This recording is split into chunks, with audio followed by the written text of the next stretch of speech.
محمد وعلى آله وصحبه أجمعين. اللهم افتح لنا بالخير واختم لنا بالخير واجعل عواقب أمورنا كلها بالخير. صلى الله تعالى على سيدنا مولانا محمد وعلى آله وصحبه وأهل بيته أجمعين برحمتك يا أرحم الراحمين بحق لا إله إلا الله محمد رسول الله صلى الله تعالى عليه وسلم. نحمده ونصلي ونسلم على حبيبه الكريم. الحمد لله رب العالمين. أعوذ بالله من الشيطان الرجيم. بسم الله الرحمن الرحيم. ألا إن أولياء الله لا خوف عليهم ولا هم يحزنون الذين آمنوا وكانوا يتقون لهم البشرى في الحياة الدنيا وفي الآخرة لا تبديل لكلمات الله ذلك هو الفوز العظيم. صدق الله مولانا العظيم. الحمد لرب هو شاف لسقيم والشكر لمن أرحم من كل رحيم. سب تعریف اللہ پاک کے لیے ہے. وہ کریم ہے، وہ رحیم ہے، اور اسی کا فضل عظیم ہے. جل وعلا شانہ وعم نوالہ. ببرکتی بسم اللہ الرحمن الرحیم.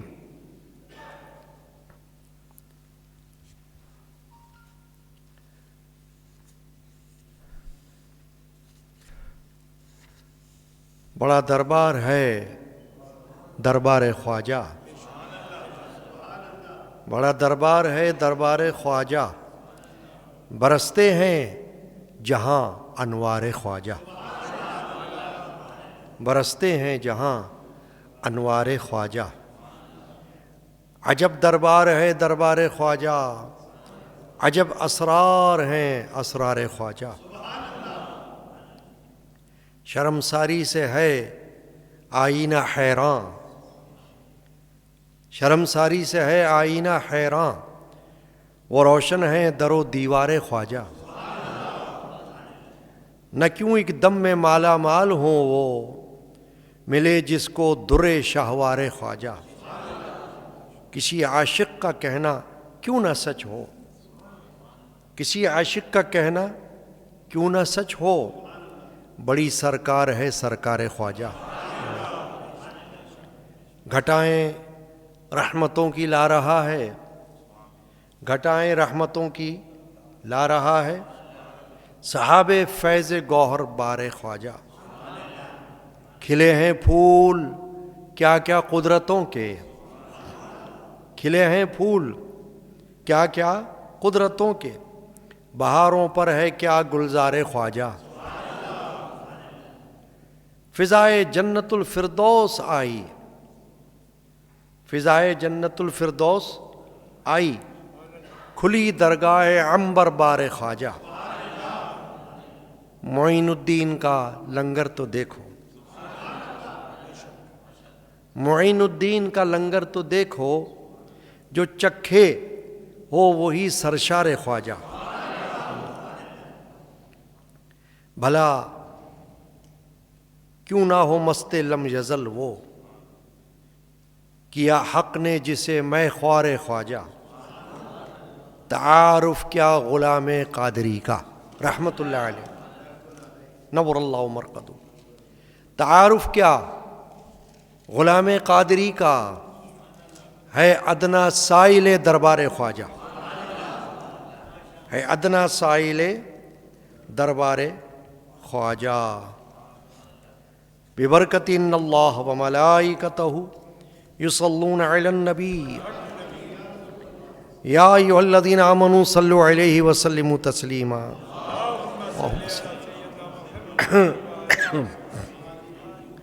صلی اللہ علیہ نبی الامی وعلی آلہ و اصحابہ صلی اللہ علیہ وسلم صلاۃ و سلام علیک یا سیدی یا رسول اللہ وعلی آلک و اصحابک یا حبیب اللہ۔ حاضرین کرام، جیسا کہ آپ کے علم میں ہے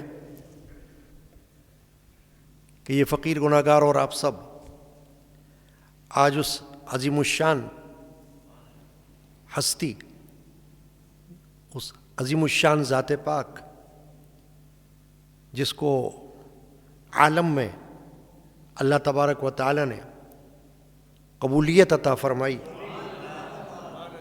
اور اپنی بارگاہ میں بھی اس کو مقرب بنایا، یعنی سلطان الہند عطائے رسول ہند الولی ولی الہند حضرت خواجہ سید معین الدین حسن سجزی اجمیری چشتی رضی اللہ تعالی عنہ کے عرس مبارک کی محفل میں ہم موجود ہیں۔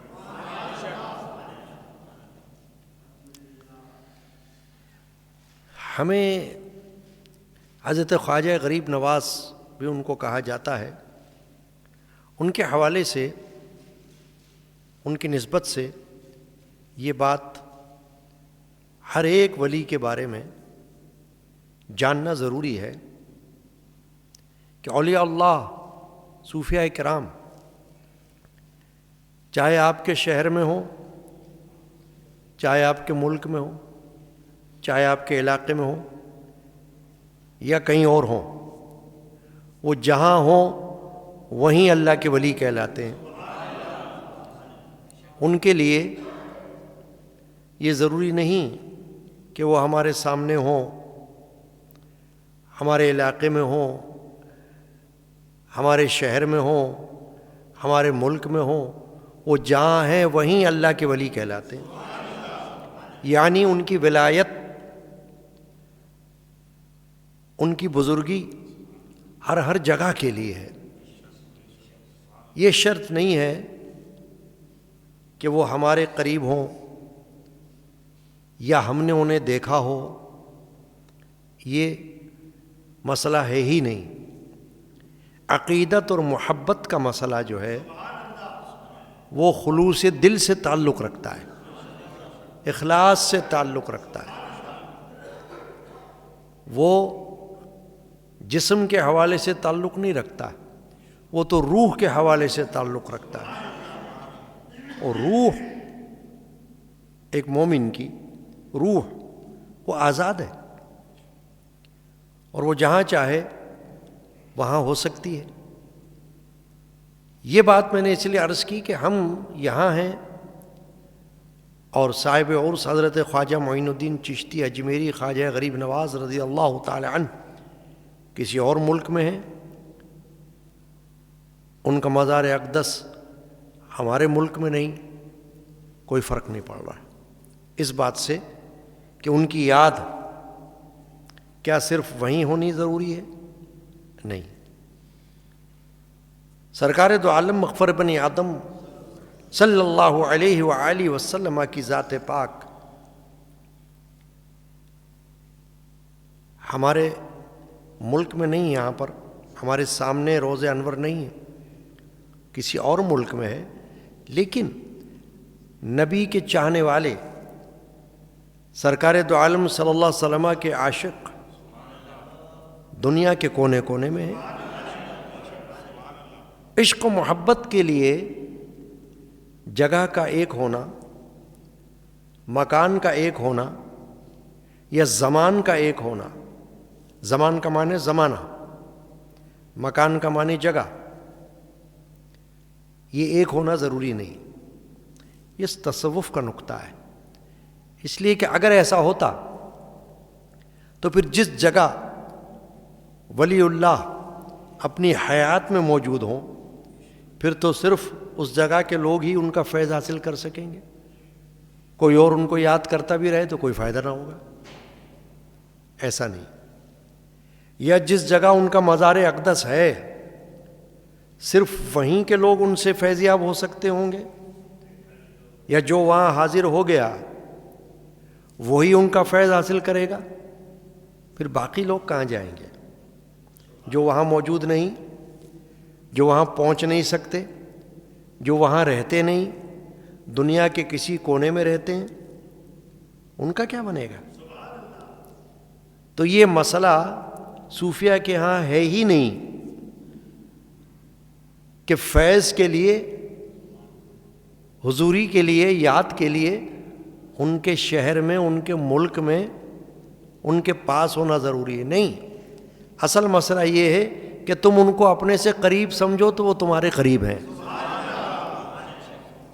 اصل مسئلہ یہ ہے، تم ان کو اپنے سے، خود سے قریب سمجھو.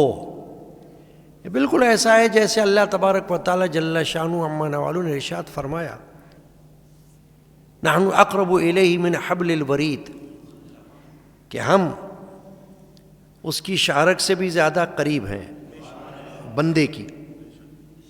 بندے کی یعنی ہماری شاہ رگ جو ہوتی ہے نا، رگوں میں ایک رگ کہلاتی ہے جس کو کہتے ہیں شاہ رگ، رگوں کی سردار. اللہ نے فرمایا جو رگوں کی سردار ہے نا، بندوں کے رگوں کی، ہم اس سے بھی زیادہ قریب ہیں بندے کے. تو اگر یوں نہ ہوتا تو پھر اللہ کو بھی کوئی دور سمجھتا، لیکن ایسا نہیں. اللہ ہمیشہ قریب ہے. جو بندہ اللہ تبارک و تعالی جل شانہ کو خود سے قریب سمجھے گا، محسوس کرے گا، اللہ اس کے قریب ہوگا. اور جو اپنے سے قریب اللہ کو نہیں سمجھے گا، اللہ اس سے دور ہوگا.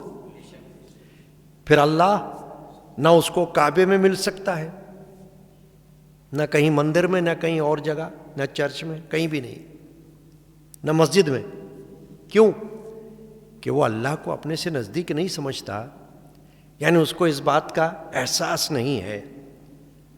تو پھر اللہ اس کو کیسے قریب لگے گا؟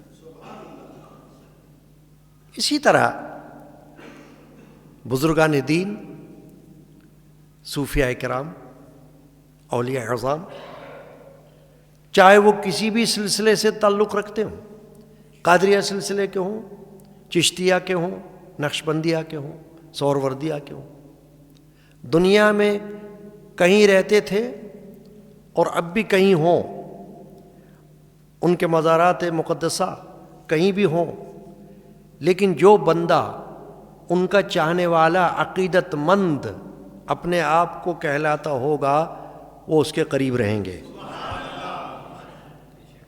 یہ نقطہ جب تک ہمارے ذہن میں نہ بیٹھے کام نہیں بنتا. یہ نقطہ ہے، پوائنٹ ہے، یعنی کام کی بات کہ ہمیں جہاں بھی ہم رہیں خود کو ان سے قریب اور ان کو اپنے سے قریب محسوس کرنا ہے. تب دل میں ہمارے احساس ہوگا کہ ہمیں ان کا فیض مل رہا ہے، ان کی یاد کر کے ہمیں سکون ملے گا. قادریہ سلسلے کے بانی حضرت سیدنا الشیخ عبد القادر الجیلانی غوث الاعظم رضی اللہ تعالیٰ عنہ، روضہ اقدس بغداد شریف میں ہے، مگر آپ کے پیروکار، آپ کے مریدین، معتقدین، چاہنے والے، ماننے والے دنیا کے کونے کونے میں. تو یہ قاعدہ ہے ہی نہیں کہ کوئی وہاں ہوگا تو فیض پائے گا، بلکہ قاعدہ یہ ہے کہ جہاں سے وہ انہیں پکارے گا، جہاں سے وہ ان کو یاد کرے گا، ان کا فیض وہیں پہنچے گا.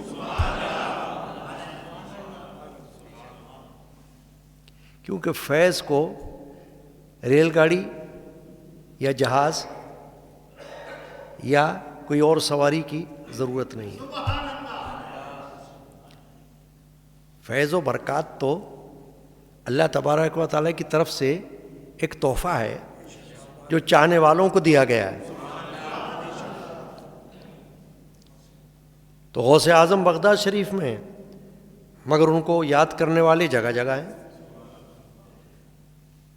نقشبندیہ سلسلے کے حضرت خواجہ بہاؤالدین نقشبند رحمۃ اللہ علیہ سرہند میں ہیں، مگر ان کے ماننے والے اور ان کے پیروکار جگہ جگہ ہیں۔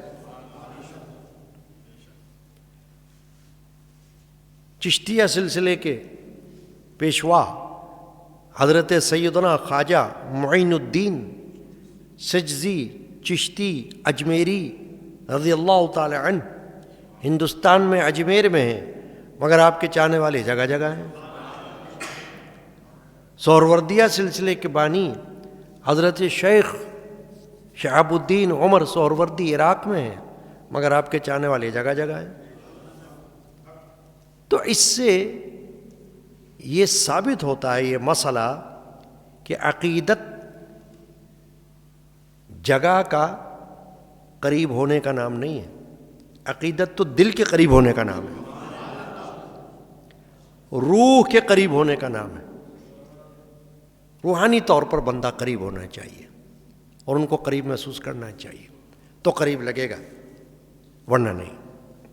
تو یہ تو ایک بات میں نے عرض اس لیے کی کہ ہمیں یہ خیال نہ آئے، کیوں؟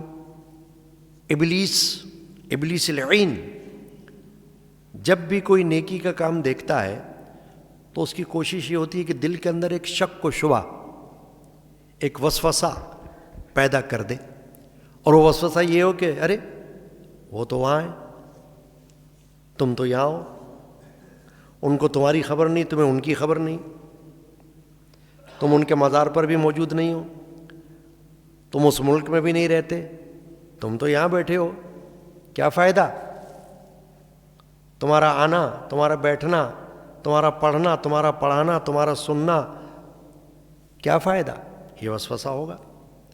تو اس وسوسے کو دفع کرنا چاہیے، اور ہمیشہ یہ نقطہ، یہ عقیدہ اپنے دل میں رکھنا چاہیے کہ جہاں ہم ہیں وہیں خواجہ ہیں، جہاں ہم ہیں وہیں حضور غوث پاک ہیں، جہاں ہم ہیں وہیں حضرت خواجہ بہاؤالدین نقشبند ہیں، اور جہاں ہم ہیں وہیں حضرت شیخ شہاب الدین عمر سہروردی ہیں۔ یعنی یہ جو بڑے بڑے سلاسل جو ہیں، چار روحانی سلاسل، ان کے پیشوا، ان کے بانی، وہ جہاں ہیں مگر وہ ہمارے دلوں میں ہیں۔ جب دل میں ہے تو اس کا مطلب ہے کہ جہاں ہم ہیں وہیں وہ ہیں۔ تو کسی اور جگہ، کسی اور ملک میں، کسی اور شہر میں رہنے سے کوئی فرق نہیں پڑ رہا۔ اگر کوئی وہیں رہتا ہو، فرض کر لیں اسی ملک میں رہتا ہو، قریب بھی رہتا ہو، مگر وہ دل سے ان کو چاہتا نہیں، منکر ہو، سمجھ لیں عقیدے کو، دل سے نہیں چاہتا، منکر ہو، نہ کبھی وہاں مزار پہ جاتا ہو، نہ ان سے عقیدت کا اظہار کرتا ہو، نہ ان کو کبھی یاد کرتا ہو، تو نزدیک رہ کر بھی کیا فائدہ ہوا اسے؟ کیا فائدہ ہوا؟ ابو جہل، مثال دیکھ لو نا سمجھنے کے لیے، سمجھنا مثالوں سے ہوتا ہے، مثالوں سے۔ ابو جہل نبی کریم صلی اللہ علیہ وسلم کے قریب رہتا تھا، اسی شہر میں، اسی ملک میں، اسی علاقے میں، اسی محلے میں جس میں حضور نبی کریم رؤوف رحیم صلی اللہ علیہ وسلم کی رہائش تھی، آپ وہاں رونق افروز تھے، ابو جہل بھی وہیں تھا۔ تو کیا ہوا؟ فیض ملا؟ نہیں ملا۔ اس نے تو دیکھا بھی، ہم نے تو خواجہ غریب نواز کو نہیں دیکھا، ہم نے تو حضور سیدنا غوث اعظم محبوب سبحانی کو نہیں دیکھا، ہم نے حضرت خواجہ بہاؤالدین نقشبند کو نہیں دیکھا، ہم نے حضرت شیخ شہاب الدین عمر سہروردی کو نہیں دیکھا، اگر ہم یاد رکھ رہے ہیں، ان کی یاد کر رہے ہیں، یاد رکھتے ہیں۔ ابو جہل نے تو حضور کو دیکھا مگر ایمان نہ لایا، صحابی نہ بن سکا، فیض نہ مل سکا، جہنمی ہو گیا، دوزخی ہو گیا۔ تو یہ آپ کو مسئلہ سمجھ میں آ گیا ہوگا۔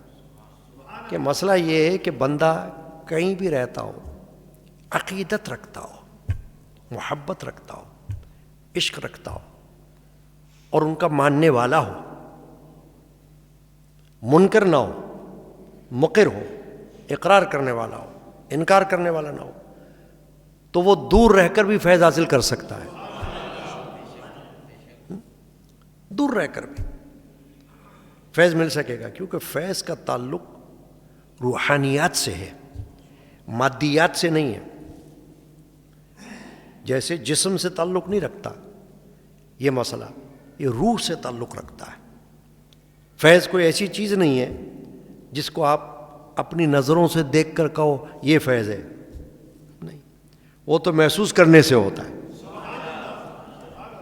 مثلاً کسی بزرگ سے، ولی اللہ سے، خواجہ غریب نواز ہوں یا کوئی اور ولی اللہ ہوں، ان سے عقیدت اگر آپ کو ایمان کی کشش اور ایمان کا جذبہ آپ کے اندر بیدار کر رہی ہے، ان کی محبت آپ کو پابند کر رہی ہے عبادت کی، بندگی کی، اللہ کے نبی کریم صلی اللہ علیہ وسلم سے عشق و محبت کی آپ کو پابند کر رہی ہے، تو سمجھے ان کا فیض چل رہا ہے۔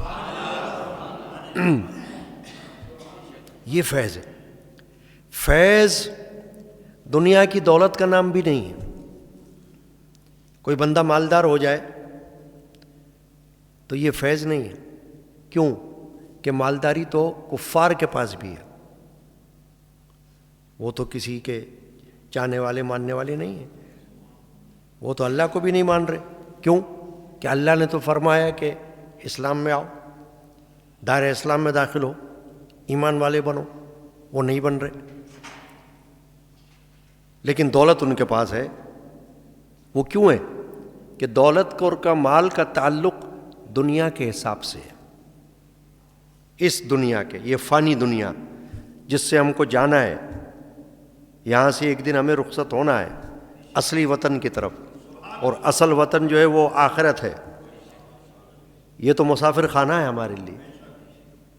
تو مال اور دولت کا ہونا یہ فیض نہیں ہے۔ فیض یہ ہے کہ آپ ہمہ وقت جس سے عشق و محبت رکھتے ہو اس کو اپنے قریب محسوس کرو، یہ فیض ہے۔ چنانچہ آئیے اس طرف، میں نے منقبت کے اشعار بھی پڑھے ابھی آپ کے سامنے۔ حضرت جد امجد علامہ الحاج الحافظ الشاہ محمد غلام رسول قادری رحمۃ اللہ تعالی علیہ کے لکھے ہوئے۔ حضرت جد امجد نے حضرت خواجہ غریب نواز، جن کے عرس کی محفل میں ہم یہاں بیٹھے ہیں، کچھ سمجھنے کے لیے، کچھ سننے کے لیے، کچھ فیض حاصل کرنے کے لیے، اور جو میری بات میں نے ابھی کی اس سے آپ کا دل اور ایمان تازہ ہو گیا ہوگا کہ ہم جو یہاں آ کر بیٹھے ہیں تو فالتو نہیں بیٹھے، یوں ہی نہیں بیٹھے، فیض وہاں سے یہاں آ رہا ہے، فیض وہاں سے یہاں آ رہا ہے۔ بھئی یہ بھی تو فیض ہے کہ وہ وہاں آئیں، ہم یہاں آئیں، مگر ہمیں یہاں بٹھایا ہوا ہے۔ یہ بھی تو فیض ہے۔ سمجھے کوئی، سمجھے، کسی ایک چیز کو فیض کا نام نہ دے۔ یہ بھی فیض ہے کہ ہم اپنے اپنے گھروں سے اٹھ کر یہاں آئے ہوئے ہیں، تو یہ فیض ہے۔ تو میں یہ عرض کر رہا تھا کہ حضرت جد امجد مولانا شاہ محمد غلام رسول قادری رحمۃ اللہ علیہ نے قیام پاکستان سے قبل مسلسل فرمایا آپ نے کہ 40 سال میں اجمیر شریف میں حضرت خواجہ غریب نواز کی درگاہ پر عرس میں حاضر ہوتا رہا ہوں۔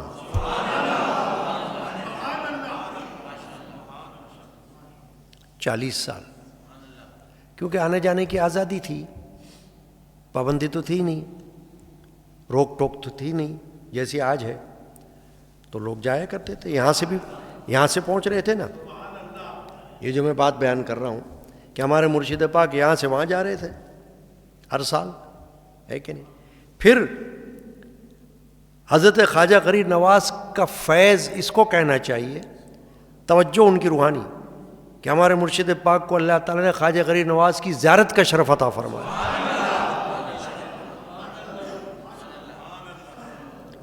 کیا آپ فرماتے ہیں کہ میں حضرت خواجہ غریب نواز کی درگاہ میں بیٹھا ہوا تھا تو مجھے اونگ آئی، تو میں نے خواب میں یہ دیکھا کہ کوئی کہنے والا کہہ رہا ہے کہ کراچی والے مولانا غلام رسول کون ہے؟ میں نے بڑھ کر خود کو پیش کیا، کہا چلو آپ کو خواجہ صاحب بلا رہے ہیں۔ وہیں درگاہ میں بیٹھے ہوئے خواب آ رہا ہے، بلا رہے ہیں۔ تو خواب کے اندر ہی اٹھ کے چلے تو باہر کی طرف شاہ جہانی بلند دروازہ کہلاتا ہے خواجہ صاحب کے ہاں اجمیر شریف میں، درگاہ کے باہر، فرمایا وہاں پر پہنچے تو حضرت خواجہ غریب نواز تشریف لے آئے اور مجھ کو بیعت کیا خواجہ غریب نواز نے، یہ روحانی، اور خطبہ پڑھا۔ فرمایا خطبہ ثانی جو جمعہ میں پڑھا جاتا ہے، دو خطبے ہوتے ہیں نا جمعے میں، ایک پہلا ہوتا ہے خطبہ اولا، پہلا خطبہ، پھر خطبہ ثانی دوسرا خطبہ۔ فرمایا دوسرا خطبہ پڑھا اور میں نے دیکھا کہ وہاں ایک جنازہ رکھا ہوا ہے، جنازہ میت۔ حضرت خواجہ غریب نواز رضی اللہ تعالیٰ عنہ نے صفیں بنوائی اور جنازے کی نماز پڑھائی۔ تو فرماتے میں نے خواب میں کسی سے پوچھا کہ یہ کس کے جنازے کی نماز حضرت خواجہ صاحب نے پڑھائی؟ کہا یہ آپ کے نفس کی نماز جنازہ پڑھائی، یعنی آپ کو اس سے پاک کر دیا۔ اب یہ خواب جو ہے وہ انہوں نے جو دیکھا تو اس کی بھی ایک حیثیت ہے، کیونکہ بزرگان دین کو خواب میں دیکھنا اور بشارت کے طور پر دیکھنا یہ کم نہیں ہوتا، معمولی نہیں ہوتا۔ تو یہ ہماری کتابوں میں یہ واقعہ لکھا ہوا ہے۔ اس کے علاوہ ایک اور واقعہ آپ نے بیان فرمایا ہمارے آپ کے مرشد پاک نے، کہ جب میں عرس مبارک میں جا رہا تھا تو ہمارے ساتھ گاڑی میں یعنی ریل میں ایک مولوی بیٹھے ہوئے تھے، وہ مکتبہ دیوبند سے تعلق رکھتے تھے۔ انہوں نے مجھ کو کہا کہ میں تو دیوبندی عقیدے کا رہا ہوں اور میں شروع میں اس بات کو اہمیت نہیں دیتا تھا کہ لوگ اولیاء اللہ کے مزارات پر کیوں جاتے ہیں، پابندی کے ساتھ کیوں جاتے ہیں، مزارات پہ حاضری کیوں دیتے ہیں اور اس میں کیوں شریک ہوتے ہیں، یعنی میں اس کا قائل نہیں تھا۔ اس نے یہ کہا، دیوبند عالم نے کہا کہ پھر میں نے خواب میں دیکھا کہ میں خود خواجہ غریب نواز کی درگاہ میں آ گیا ہوں، اور خواجہ غریب نواز کو میں نے یہ دیکھا کہ وہ بلند دروازے پر بیٹھے ہوئے آنے والے زائرین پر پھول کی پتیاں نچھاور کر رہے ہیں۔ تو کہا کہ میرا عقیدہ درست ہو گیا، اور میں نے یہ خیال کیا کہ خواجہ غریب نواز آنے والوں سے واقف ہے، جو زائر حاضری دینے مزار اقدس پر آ رہا ہے خواجہ صاحب اس کو ملاحظہ فرما رہے ہیں، کیونکہ ان کی روحانیت زندہ ہے، ان کی روحانیت جو ہے وہ موجود ہے، تو وہ دیکھ رہے ہیں زائرین کو اور ان پر پھولوں کی پتیاں نچھاور کر رہے ہیں۔ اس واقعے پر حضرت جد امجد الشاہ محمد غلام رسول قادری رحمۃ اللہ علیہ نے اشعار لکھے۔ وہ اشعار آپ کے مجموعہ کلام کلیات قادری جو میرے ہاتھ میں ہے، اس کے اندر موجود ہے، صفحہ نمبر 260 پر، 260 پیج نمبر 260۔ تو حضرت نے اشعار لکھے، اس میں پہلے دو شعر ربائی جس کو کہنا چاہیے، 2 اشعار ہوتے ہیں تو ربائی کہلاتی ہے۔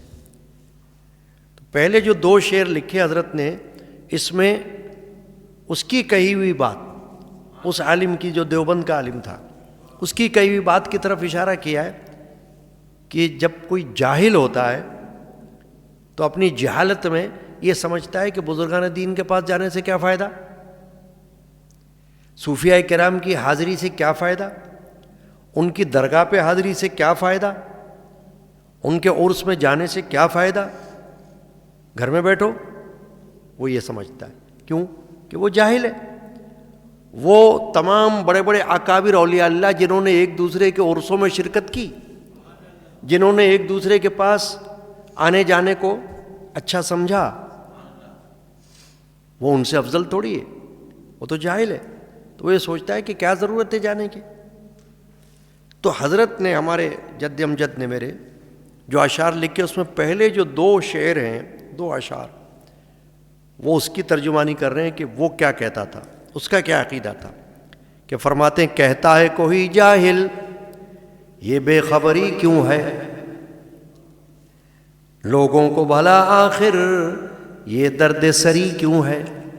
کہ جاہل بندہ یہ کہتا ہے کہ لوگوں کو یہ کیا درد سری ہے، کیوں تکلیف اٹھا رہے ہیں، کیوں مشقت برداشت کر رہے ہیں، کوئی کہیں رہتا ہے کوئی کہیں رہتا ہے، کیوں آ رہے ہیں یہاں پر، اپنے اپنے شہر سے یا اپنے اپنے ملک سے یہاں چل کے کیوں آ رہے ہیں۔ تو وہ اپنی جہالت میں یہ سوچ رہا ہے۔ کہتا ہے کوئی جاہل یہ بے خبری کیوں ہے، لوگوں کو بھلا آخر یہ درد سری کیوں ہے، اجمیر کی جانب یہ کیوں قافلے جاتے ہیں، کیوں جا رہے ہیں قافلے، کیوں لوگ جا رہے ہیں اجمیر شریف، کیا ضرورت پڑی ہے ان کو۔ یہ جاہل سوچ رہا ہے، تو اس کی طرف سے یہ بات شعر میں لکھی ہے آپ نے۔ ہاں، یہ غور کرنا۔ اجمیر کی جانب یہ کیوں قافلے جاتے ہیں، دیوانہ ہوا دیکھو ہر شیخ و صبی کیوں ہے۔ کہ یہ بوڑھا اور جوان، شیخ کے معنی بوڑھا اور صبی کا معنی جوان، کہ یہ ہر جوان ہر بوڑھا یہ کیوں دیوانہ ہو رہا ہے، خواجہ صاحب کا یا کسی اور بزرگ کا، کسی بھی ولی اللہ کا، یہ دیوانہ کیوں بنا ہوا ہے، کیوں جاتا ہے، کیوں آتا ہے، کیا ضرورت ہے اسے۔ یہ اس کو خیال آئے گا، کس کو، جاہل کو۔ اب آپ نے فرمایا، حضرت سید مرشدی جدی مولانا شاہ محمد غلام رسول قادری رحمۃ اللہ علیہ نے یعنی اس کی بات تو، اس کا عقیدہ تو یہاں آ گیا ان 2 اشعار میں۔ اب آپ فرما رہے ہیں سمجھنے کے لیے عوام کو، سربستہ خزانے ہیں یہ فیض الہی کے، سربستہ خزانے ہیں، سربند خزانے فیض الہی کے، اللہ کی طرف سے جو فیض ملنا ہے یہ اس کے خزانے ہیں۔ سربستہ خزانے ہیں یہ فیض الہی کے، پھر تجھ کو مزاروں سے غافل خفگی کیوں ہے۔ اے غافل، تجھ کو مزاروں سے خفگی کیوں ہے، تو مزار پر تھوڑی جا رہا ہے، تو صاحب مزار کے پاس جا رہا ہے۔ تو یہ سمجھ، یعنی مزار تو پتھر کا بنا ہے، قبر پتھر کی بنی ہوئی ہوتی ہے، مٹی کی بنی ہوئی ہوتی ہے۔ تو مٹی کے لیے نہیں جا رہا، تو پتھر کے لیے نہیں جا رہا، تو اس مٹی کے اندر جو اللہ کا ولی اور مقرب بندہ مدفون ہے، تو اس کے فیض کے لیے وہاں جا رہا ہے۔ اس لیے کہ اولیاء اللہ بعد مرگ، بعد وصال بھی فیض و برکات بانٹتے ہیں، آنے والے کو نصیب کرتے ہیں۔ تو وہاں جانا ایسا نہیں ہے کہ کوئی سمجھے بھئی میں کیا کروں گا جا کر، وہاں پتھر کا مزار ہے، قبر ہے، اس پہ کیا کروں جا کر، نہیں۔ پردے میں صفت ہی کے ہوتی ہے نمایاں ذات، اعجاز نما ورنہ ہر ایک نبی کیوں ہے۔ اب یہ فرما رہے ہیں کہ دیکھو نبی جو ہوتا ہے، رسول علیہ الصلوۃ والسلام، ہر نبی ہر رسول اللہ تبارک و تعالیٰ کی قدرت کا ایک نمونہ ہوتا ہے. اللہ تعالیٰ اس کے ذریعے اپنی قدرت کے نمونے لوگوں کو دکھاتا ہے. اس کے اندر، نبی کے اندر، رسول کے اندر اللہ تعالیٰ بظاہر تو ایک شخص ہے، نبی رسول ایک بشر ہے، مگر ہم کیوں کہتے ہیں کہ نبی کو اپنے جیسا بشر نہ سمجھو؟ بشر تو سمجھو، جو نبی کو بشر نہ سمجھے وہ کفر ہے. نبی بشر ہوتا ہے مگر اپنے جیسا بشر نہ سمجھو. جھگڑا اس کا ہے، یہ نہیں کہ ہم نبی رسول کو بشر نہیں مانتے، وہ تو بشر ہیں. اللہ نے قرآن میں فرمایا ہر نبی بشر ہے. جھگڑا اس بات کا ہے کہ جاہل لوگ یہ سمجھتے ہیں یہ ہمارے جیسے بشر ہیں. تو علماء اہل سنت نے اور صوفیہ نے، فقراء نے، اولیاء اللہ نے اس بات پر عقیدہ مضبوط رکھا اور یہ بتایا عقیدہ کہ ان کو بشر تو ماننا ہے مگر اپنے جیسا بشر نہ سمجھنا ہے. اپنے جیسا بشر سمجھو گے تو کفر ہو جائے گا. تو بشر سمجھو مگر اپنے جیسا نہیں. تو کیا سمجھو کہ پردے میں صفت ہی کے ہوتی ہے نمایاں ذات، اعجاز نما ورنہ ہر ایک نبی کیوں ہے. ٹھوکر سے فقیروں کی جی اٹھتے ہیں کیوں مردے. حضور غوث پاک رضی اللہ تعالیٰ عنہ کی ٹھوکر سے مردے بھی زندہ ہوئے. عیسیٰ علیہ السلام کی پھونک سے مردے زندہ ہوئے. قرآن یہ بتاتا ہے. تو مردہ ہونا دو طریقے کا ہوتا ہے. ایک مردہ جسم کا مردہ، ایک مردہ روح کا مردہ. کہ بظاہر تو آپ دیکھو گے کہ وہ تو چلتا پھرتا ہے، زندہ ہے، ابھی تو فوت نہیں ہوا، مرا نہیں، حیات ہے، لیکن اس کی روح مردہ ہے. کہ معنی کیا ہے کہ اس کے اندر وہ صفت نہیں ہے، خوبی نہیں ہے جس کو کہتے ہیں کہ عقیدت کی، محبت کی، سمجھنے کی، شعور، وہ نہیں ہے. تو چلتا پھرتا مردہ ہے وہ. تو اولیاء اللہ جو ہے ان کو اللہ تعالیٰ یہ صفات عطا فرماتا ہے کہ وہ روحوں کو زندہ فرما دیتے ہیں. مردہ روح کو جلا بخشتے ہیں، زندہ کر دیتے ہیں. یہ ہے نا بات. تو کرامات میں بزرگوں کی یہ سب ملتا ہے. ٹھوکر سے فقیروں کی جی اٹھتے ہیں کیوں مردے، آواز میں ایک کم کے یہ روح بھری کیوں ہے. کم کا معنی کھڑا ہو جا، اٹھ جا، اٹھ کھڑا ہو. فرمایا آواز میں ایک کم کے یہ روح بھری کیوں ہے. کہ اس آواز کے اندر، کم کی آواز میں اثر کیوں ہے؟ اس لیے کہ وہ جو آواز ہے وہ اللہ کے مقرب بندے کی زبان سے نکلی ہے، اور اس زبان کو یہ طاقت اور قدرت خود اللہ تبارک و تعالی نے بخشی ہے. کسی بندے نے نہیں دی اس کو یہ طاقت، بارگاہ الہی سے عطا ہوئی. اس حکمت خالق سے جاہل ہی رہا جب تو. اب میرے جد امجد یہ فرما رہے ہیں کہ اے جاہل، تو اللہ کی حکمت سے تو غافل ہے، جاہل ہے، تجھے کیا معلوم، اس لیے تو نہیں مانتا.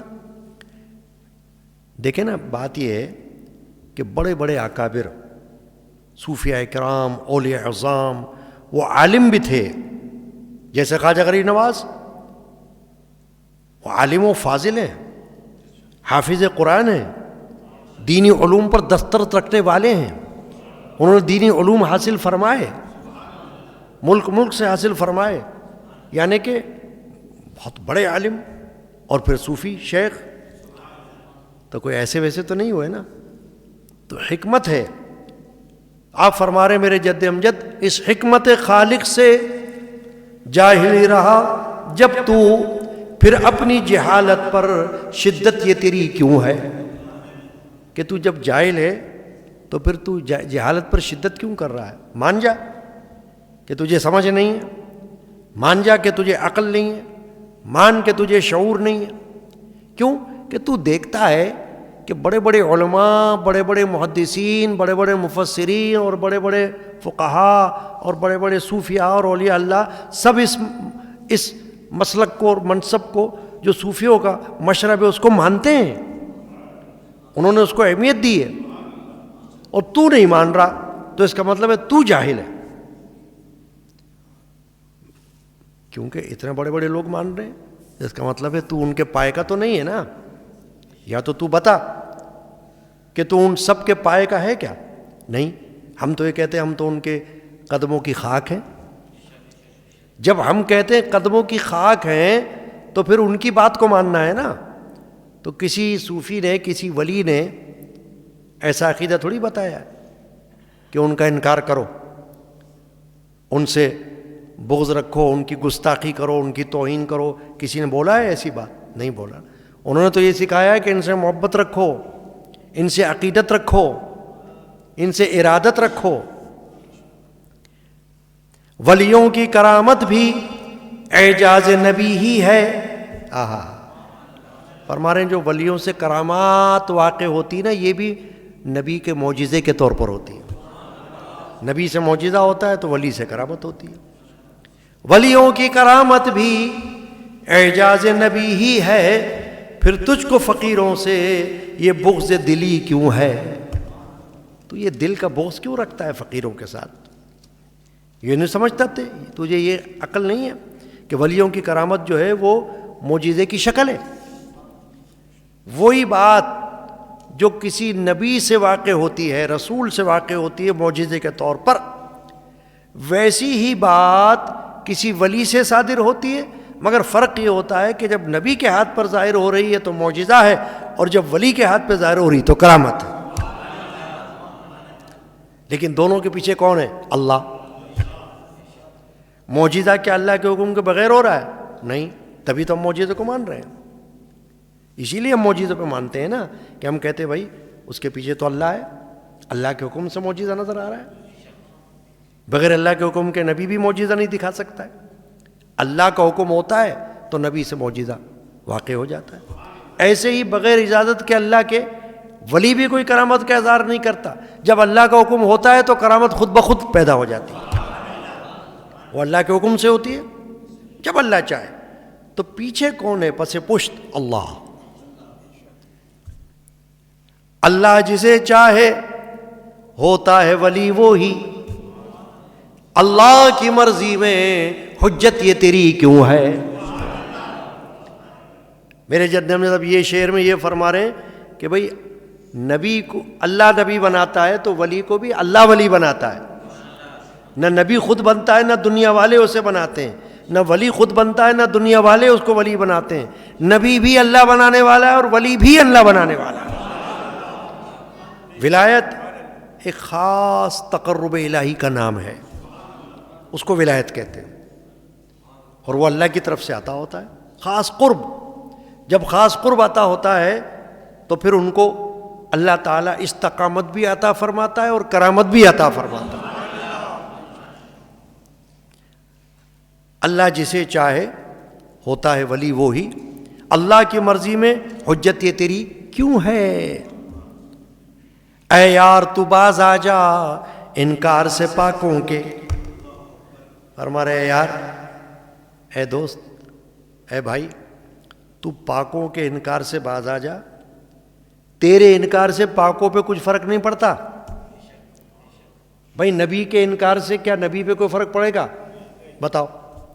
اللہ کے انکار سے اللہ پہ کوئی فرق نہیں پڑ رہا، نبی کے انکار سے نبی رسول پہ کوئی فرق نہیں پڑ رہا، تو ولی کے انکار سے ولی پہ کیا فرق پڑے گا؟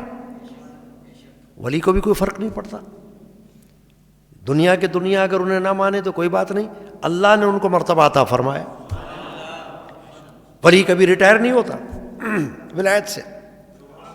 ولی کوئی سرکاری حکومت کی نوکری میں تھوڑی ہے، کوئی سرکار نے، کسی حکومت نے اس کو ولی تھوڑی بنایا کہ سرکاری ملازم کی طرح اس کو عمر پوری ہونے پر ریٹائر کر دے. نہیں، اللہ نے ولی بنایا ہے، اور جو ولی ہوتا ہے وہ ہمیشہ کے لیے ولی ہو جاتا ہے. کوئی دنیا والا اس کو منصب ولایت سے خارج نہیں کر سکتا، معزول نہیں کر سکتا، کیونکہ اللہ نے بنایا ولی، وہ ولی رہے گا. اے یار تو بازا جا انکار سے پاکوں کے، اللہ کے پیاروں سے یہ ترش رخی کیوں ہے. ترش رخ کیوں ہے؟ یعنی کیوں ان کے بارگاہ میں تو ایسا توہین آمیز رویہ رکھتا ہے. اب بڑا خوبصورت شعر فرما رہے ہیں، مردان خدا ہی سے ملتا ہے خدا بھی تو، مردان خدا ہی سے خدا بھی ملتا ہے.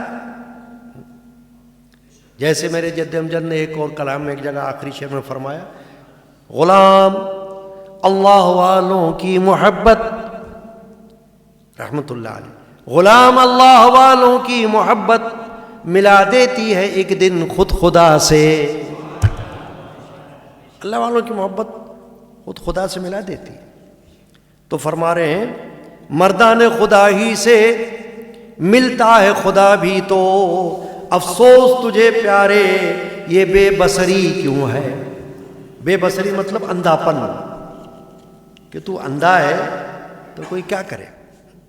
تیرے دل کی آنکھیں روشن نہیں ہیں اور تیری سر کی آنکھیں بھی روشن نہیں ہیں، تو کیا کیا جائے اس کا. اور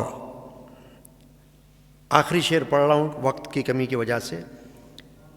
واللہ اعانت پر ہے شاہ معین الدین رحمۃ اللہ علیہ، حضرت خواجہ معین الدین چشتی کی طرف نسبت کی، اشارہ کیا.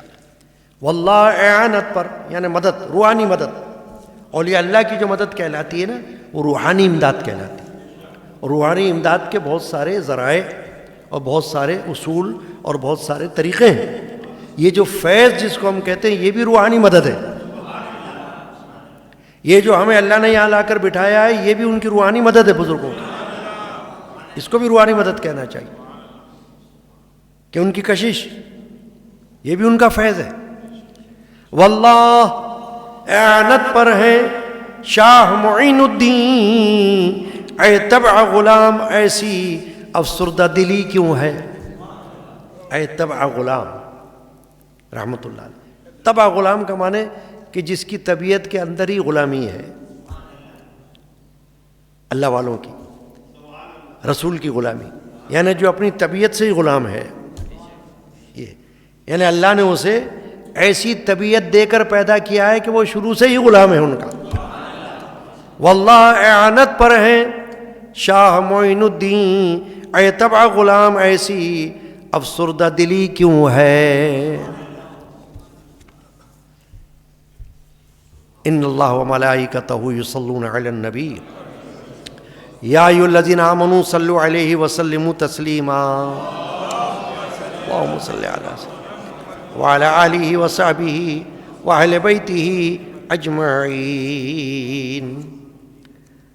اب آ جائیے صاحب عرس حضرت سید خواجہ معین الدین چشتی اجمیری سجزی، جس کو سنجری بھی کہا جاتا ہے، لیکن محققین نے یہ بتایا ہے کہ اصل لفظ ہے سجزی. سجستان میں آپ پیدا ہوئے تھے، سجزی.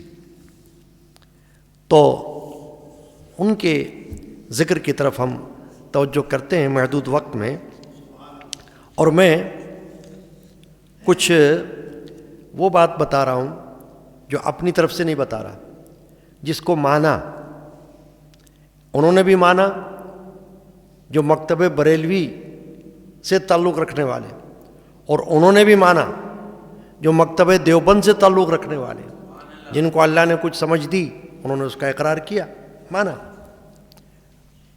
تو میرے پاس کتاب ہے حضرت مولانا محمد زکریا المہاجر المدنی کی، تبلیغی جماعت کے یہ سربراہ گزرے.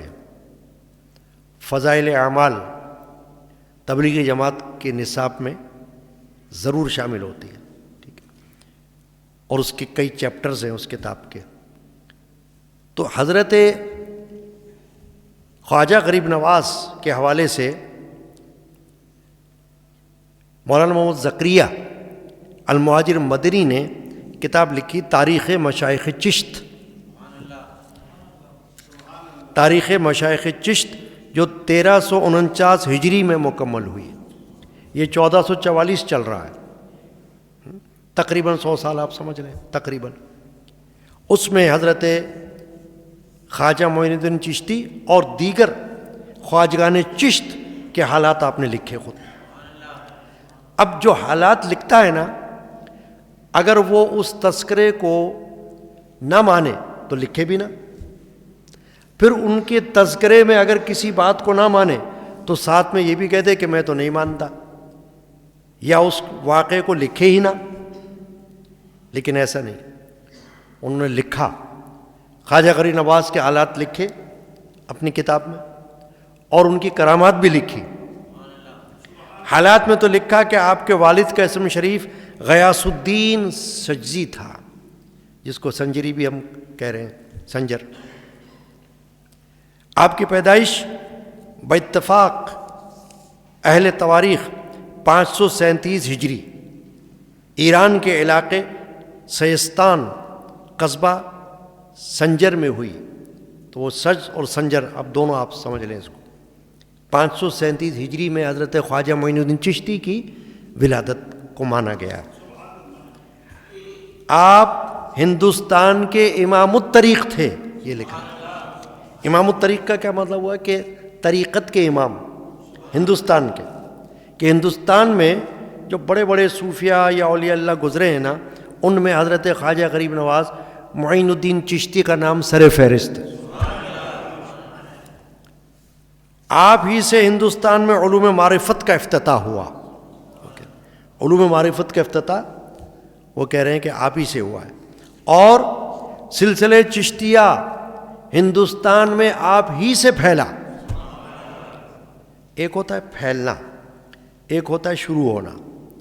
شروع ہونا تو آپ یوں کہہ سکتے ہو کہ خواجہ معین الدین چشتی سے پہلے آپ کے بزرگوں میں ایسے ہستیاں ہوئی ہیں جو چشتیہ سلسلے والی ہوئی ہیں، چشت کے حوالے سے. چشت جگہ کا نام. تو آپ سے پہلے ایک بزرگ گزرے ہیں حضرت خواجہ ابو اسحاق چشتی. وہ جب اپنے پیر و مرشد کے پاس پہنچے، انہوں نے نام پوچھا تو انہوں نے کہا ابو اسحاق چشتی، یعنی چشت کے رہنے والے. تو چشتی اس کے نام کے ساتھ لگتا ہے، وہ خواجہ صاحب سے پہلے ہوئے ہیں.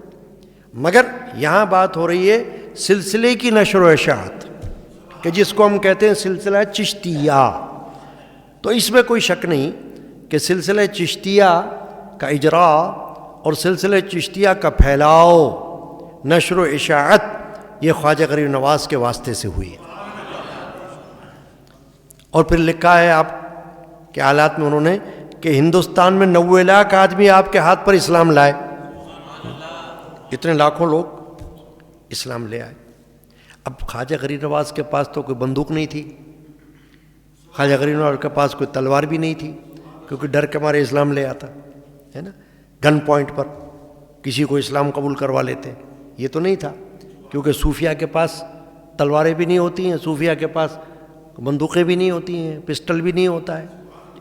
وہ کیا کسی کو گن پوائنٹ پر اسلام قبول کروائیں گے؟ ان کے پاس کیا چیز ہوتا ہے؟ کردار اور گفتار، اخلاق اور محبت، شریعت کی تعلیم، اور پھر ان کا فیض نظر.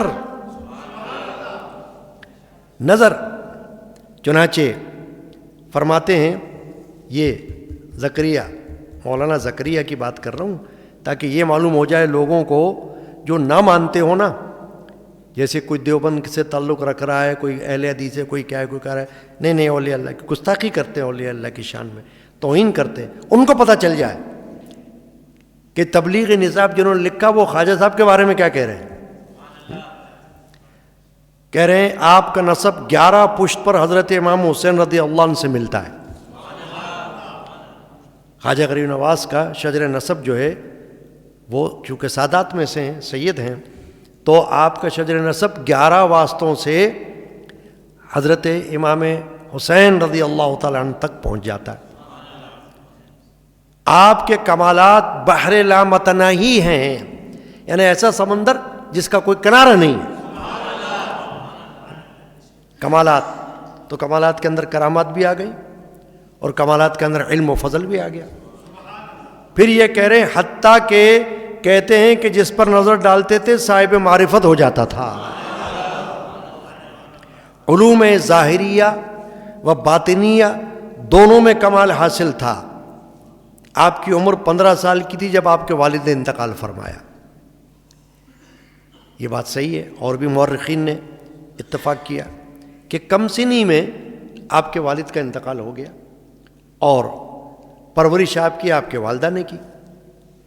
چنانچہ وراثت کی جب تقسیم ہوئی تو یہ کہہ رہے ہیں کہ آپ کے حصے میں ایک باغ آیا، وراثت میں ایک باغ ملا آپ کو والد کی طرف سے۔ آپ پاشی نگرانی خاص طور سے فرماتے تھے۔ ایک مرتبہ اس میں مشغول تھے کہ ایک مجذوب ابراہیم قندوزی باغ میں تشریف لائے۔ حضرت شیخ نے ان کی بڑی تعظیم و تکریم کی اور ان کے لیے کچھ انگور اور کچھ پھل لے کر آئے۔ ابراہیم مجذوب نے اپنے دانتوں سے چبا کر حضرت خواجہ کو دیا، جس کے کھاتے ہی باغ میں ایک نور ظاہر ہوا اور حضرت خواجہ کی حالت دگرگوں ہو گئی، دنیا سے بالکل منقطع، حق تعالی جل شانہ عما نوالو کی طرف خاص کشش پیدا ہو گئی۔ باغ وغیرہ فروخت کر کے فقراء کو تقسیم کر دیا اور سفر کے لیے چل دیے۔ اول سمرقند پہنچے، وہاں حفظ قرآن اور تعلیم علوم ظاہری میں مشغول رہے۔ علوم ظاہری سے کیا مراد ہے؟ وہ تعلیم نہیں جو اسکول کی ہوتی ہے، کالج کی ہوتی ہے، یونیورسٹی کی ہوتی ہے۔ کوئی بڑا ولی اللہ اسکول کالج یونیورسٹی کا پڑھا ہوا نہیں ہے۔ وہاں جب علوم ظاہری ہم کہتے ہیں تو دین کے علوم، جیسے قرآن کا علم، حدیث کا علم، تفسیر کا علم، فقہ کا علم، صرف نحو کا علم، یہ علوم دینی، تو یہ ظاہری علوم کہلاتے ہیں۔ ظاہری علوم یعنی یہ بھی ظاہر میں حاصل کیے جاتے ہیں، جیسے مدرسے میں دارالعلوم میں داخلہ لیا جاتا ہے، وہاں علم حاصل کیا جاتا ہے۔ تو بڑے بڑے اولیاء اللہ نے ایسے علوم حاصل فرمائے۔ تو کہہ رہے ہیں کہ حفظ قرآن اور تعلیم علوم ظاہری میں مشغول رہے۔ اس سے فراغت کے بعد عراق تشریف لے گئے اور قصبہ ہارون میں پہنچ کر خواجہ عثمان ہارونی سے بیعت کی، بیعت ہوئے۔ حضرت خواجہ غریب نواز کے پیر و مرشد کا نام ہے خواجہ عثمان ہارونی، خواجہ عثمان ہارونی، ٹھیک ہے۔ اور ایک ہی دن میں تکمیل ہو گئی، یہ بھی کہہ رہے ہیں۔ اور ساتھ ہی ساتھ حضرت شیخ کی توجہ سے سب علوم حاصل ہوئے، اور اس کے بعد امتثال امر کی وجہ سے 20 سال حضرت کی خدمت میں اور رہے۔ یہ اور کتابوں میں بھی مورخین نے، مصنفین نے اس بات کو لکھا ہے۔ میرے جد امجد نے اپنی محفل میں یہ واقعہ، یہ بات بیان کی کہ حضرت خواجہ معین الدین چشتی جب اپنے پیر و مرشد خواجہ عثمان ہارونی سے بیعت ہوئے تو آپ نے 20 سال تک ان کے ساتھ سفر اختیار کیا، اور آپ کا کام یہ تھا کہ اپنے پیر و مرشد کا بستر، لوٹا وغیرہ یہ وہ اپنے کندھے پر رکھ کے چلتے رہتے تھے، یعنی خدمت یوں کرتے تھے، یعنی خالی ساتھ رہے، یہ نہیں، ان کی خدمت اس طرح سے کہ ان کا سامان اپنے کاندھے پر، پیر و مرشد کا۔ اب یہ کہہ رہے ہیں اتباع سنت کا ایک واقعہ۔ اب خواجہ غریب نواز کا یہ ذکر کر رہے ہیں، میں خاص طور پر یہ واقعات اس کتاب سے کیوں بیان کر رہا ہوں کہ اگر آپ کو کوئی ایسا شخص ملے جو کہے میں تو نہیں مانتا، میں تو فلاں مکتبے سے تعلق رکھتا ہوں، تو آپ کہنا اچھا فلاں مکتبے کی بات سن لو آپ، انہوں نے کیا فرمایا خواجہ غریب نواز کے بارے میں، کیا تم ان سے بھی ایک ہاتھ آگے ہو گئے کیا، ہے نا؟ آپ کہہ سکتے ہو نا یہ بات۔ یہ کہہ رہے ہیں کہ حضرت حکیم الامت مولانا شاہ اشرف علی صاحب اپنے ملفوظات میں تحریر کرتے ہیں۔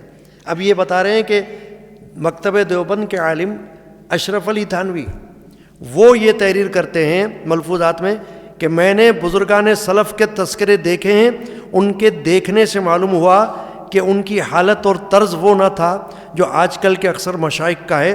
ان مشائخ کو دیکھا جاتا ہے کہ وہ اتباع شریعت کو وصول الی اللہ کے لیے چندہ ضروری نہیں سمجھتے، یعنی بعض مشائخ ایسے ہیں جو کہلاتے تو ہیں مشائخ مگر کہتے نہیں شریعت الگ ہے، طریقت الگ ہے، وہ کہتے نہیں ایسی بات نہیں، اور ان کا اعتقاد ہے کہ شریعت اور ہے، طریقت اور ہے، بلکہ بزرگان سلف کا حال تقوی، طہارت اور اتباع سنت میں صحابہ کا سا تھا۔ جیسے صحابہ کرام تقوی میں، پرہیزگاری میں، اور اتباع سنت رسول پاک صلی اللہ علیہ وسلم کی سنت کی پیروی میں فرمایا جیسا حال صحابہ کرام کا تھا ویسا اولیاء کرام کا تھا، مشائخ اعظام کا تھا۔ چنانچہ وہ کہہ رہے ہیں حضرت خواجہ معین الدین چشتی رحمۃ اللہ علیہ کا قصہ لکھا ہے کہ ایک بار آپ وضو کرنے میں انگلیوں کا خلال کرنا بھول گئے، انگلیوں کا خلال یوں وضو کرتے ہوئے کہ انگلیوں میں یوں خلال کر کے پانی کو پہنچانا، خلال کرنا بھول گئے تو غیب سے آواز آئی کہ محبت رسول کا دعویٰ اور سنت کا ترک۔ خواجہ غریب نواز کو غیب سے آواز آئی، آپ نے فوراً توبہ کی کہ آئندہ ایسی حرکت نہیں کروں گا، اور لکھا ہے کہ آپ کی یہ حالت تھی کہ جہاں آپ آگ کو دیکھتے، آگ کو، تو کانپ اٹھتے کہ کہیں قیامت کے روز اس کی سزا نہ ہو۔ تو اتباع سنت میں ان حضرات کا وہی حال تھا جو حضرات صحابہ کا تھا۔ یہ کہہ رہا ہوں، اس سے یہ معلوم بھی بات ہوئی کہ اولیاء اللہ کے جو حالات ہیں، حالات یعنی ان کا حال، ان کا معاملہ، یہ جو سمجھدار ہیں وہ تسلیم کر رہے ہیں کہ ان کا معاملہ تو ایسا تھا جیسے صحابہ کرام کا معاملہ ہوتا۔ نبی کریم علیہ الصلوۃ والسلام کے صحابہ کا اتباع سنت میں، تقوی میں، پرہیزگاری میں اللہ نے ان کو ان کی مثل پیدا کیا تھا۔ پھر لکھتے ہیں حضرت شیخ ہندوستان کی ولایت پر آپ کو مامور فرما کر حج کو تشریف لے گئے۔ حضرت کے یہاں سے واپسی پر مشائخ نجم الدین کبریٰ اور حضرت غوث العظم محی الدین عبد القادر جیلانی وغیرہ حضرات کی زیارت و فیوض سے متمتع ہوتے ہوئے ہندوستان تشریف لائے۔ اب آپ دیکھیں بڑی اہم بات ہے، کیونکہ موجودہ دور میں آپ اکثر دیکھیں گے کہ جو مزارات سادات کے ہیں،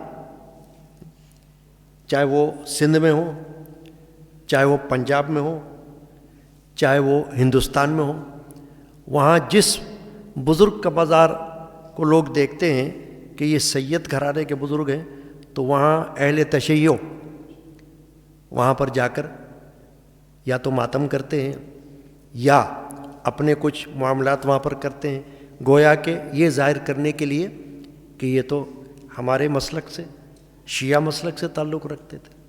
تو ایسا ہو ہی نہیں سکتا، کیونکہ آپ کو کیا قاعدہ ذہن میں رکھنا ہے، قاعدہ ولی، صوفی،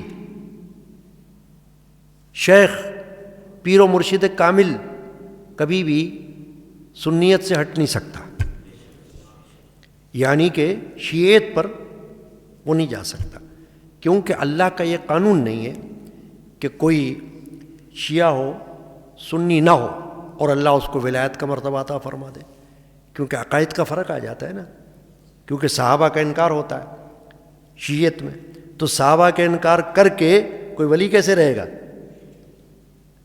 کیونکہ وہ تو قرآن بتا رہا ہے وہ عقیدہ، تو حدیثیں بتا رہی ہے وہ عقیدہ، تو اگر کوئی اس عقیدے پر نہیں ہوگا تو نہ وہ صوفی ہو سکتا ہے، نہ وہ ولی ہو سکتا ہے، نہ غوث ہو سکتا ہے، نہ قطب ہو سکتا ہے، کچھ بھی نہیں ہو سکتا۔ اب یہ واقعہ سننے سے تعلق رکھتا ہے۔ کہہ رہے ہیں کہ حضرت شیخ کی کرامات بہت زیادہ ہیں، یہ مختصر رسالہ ان کا متحمل نہیں۔ ازاں جملہ ایک مرتبہ حضرت اپنے دوران سفر میں ہرات تشریف لے گئے، ہرات جگہ کا نام ہے افغانستان کی طرف۔ وہاں ایک شیعی امیر تھا، شیعہ کا مطلب شیعہ امیر تھا وہاں کا، یعنی وہاں کا حکمران شیعہ تھا۔ وہ اس قدر متعصب واقع ہوا تھا کہ حضرات ثلاثہ کے نام پر اگر کوئی شخص نام رکھتا تھا تو اس کو قتل کرا دیتا تھا۔ یعنی وہ اس کا کام کیا تھا کہ کسی کا نام ابو بکر ہوتا، کسی کا نام عمر ہوتا، کسی کا نام عثمان ہوتا تو اس کو قتل کروا دیتا تھا۔ اتنا متعصب، یعنی کہ اتنا بغض رکھنے والا تھا وہ صحابہ کرام کا۔ تو حضرت خواجہ معین الدین وہاں پہنچ گئے۔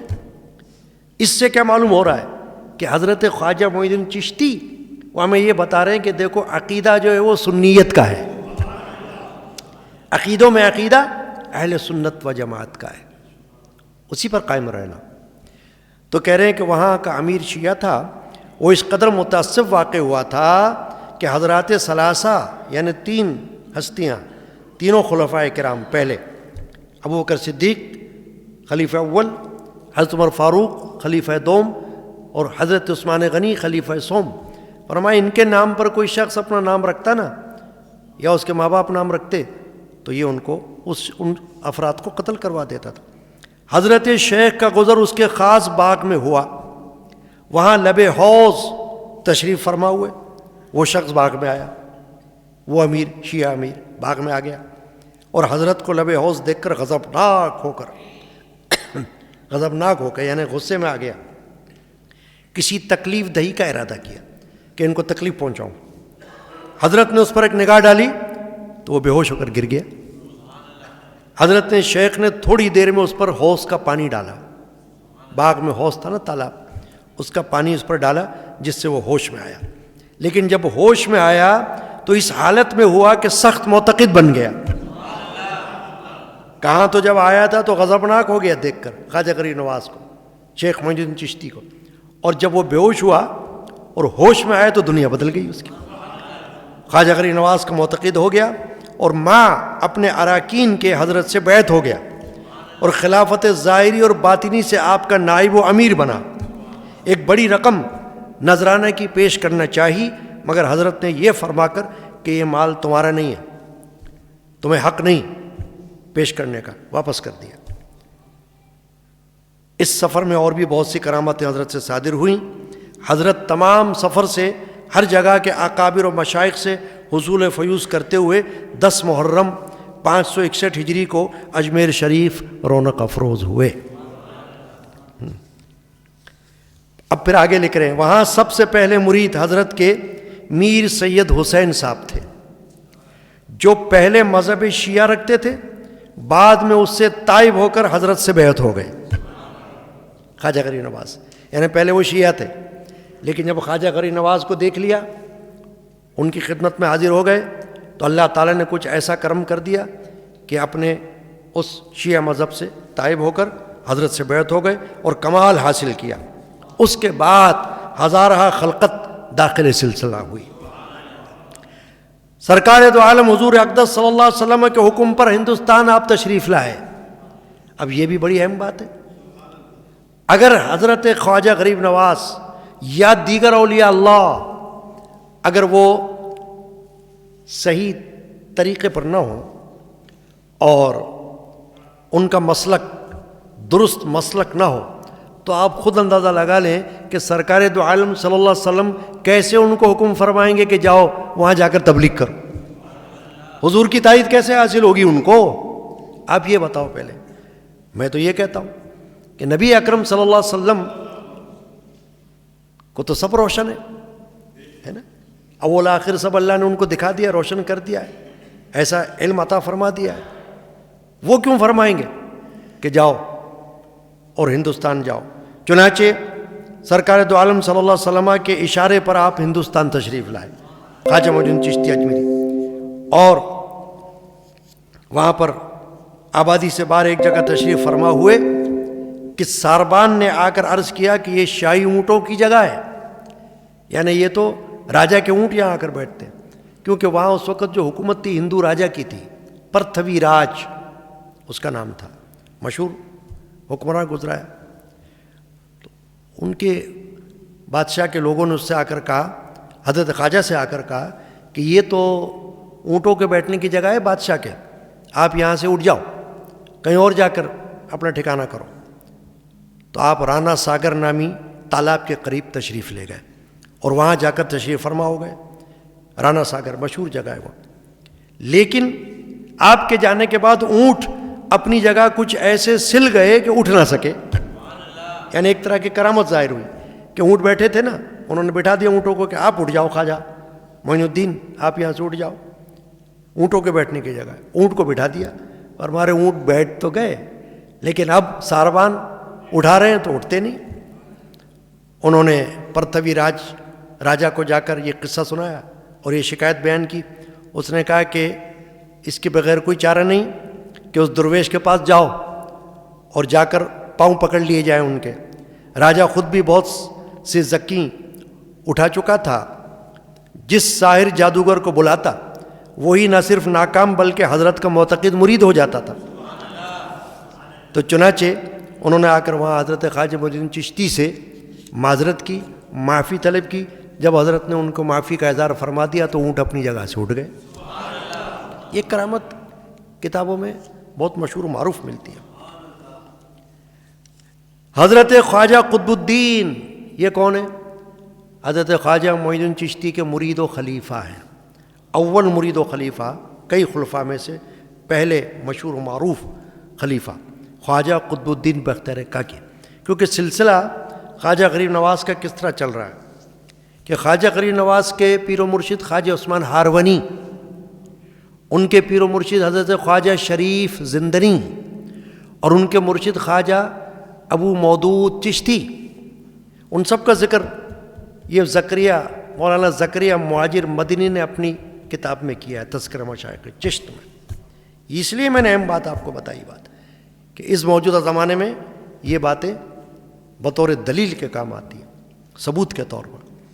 حضرت خواجہ قطب الدین سے نقل ہے کہ میں 20 سال خواجہ قطب الدین بختیار کاکی نے دلیل العارفین کے نام سے خواجہ غریب نواز کے ملفوظات مرتب فرمائے، جس کو ہم کہتے ہیں ارشادات.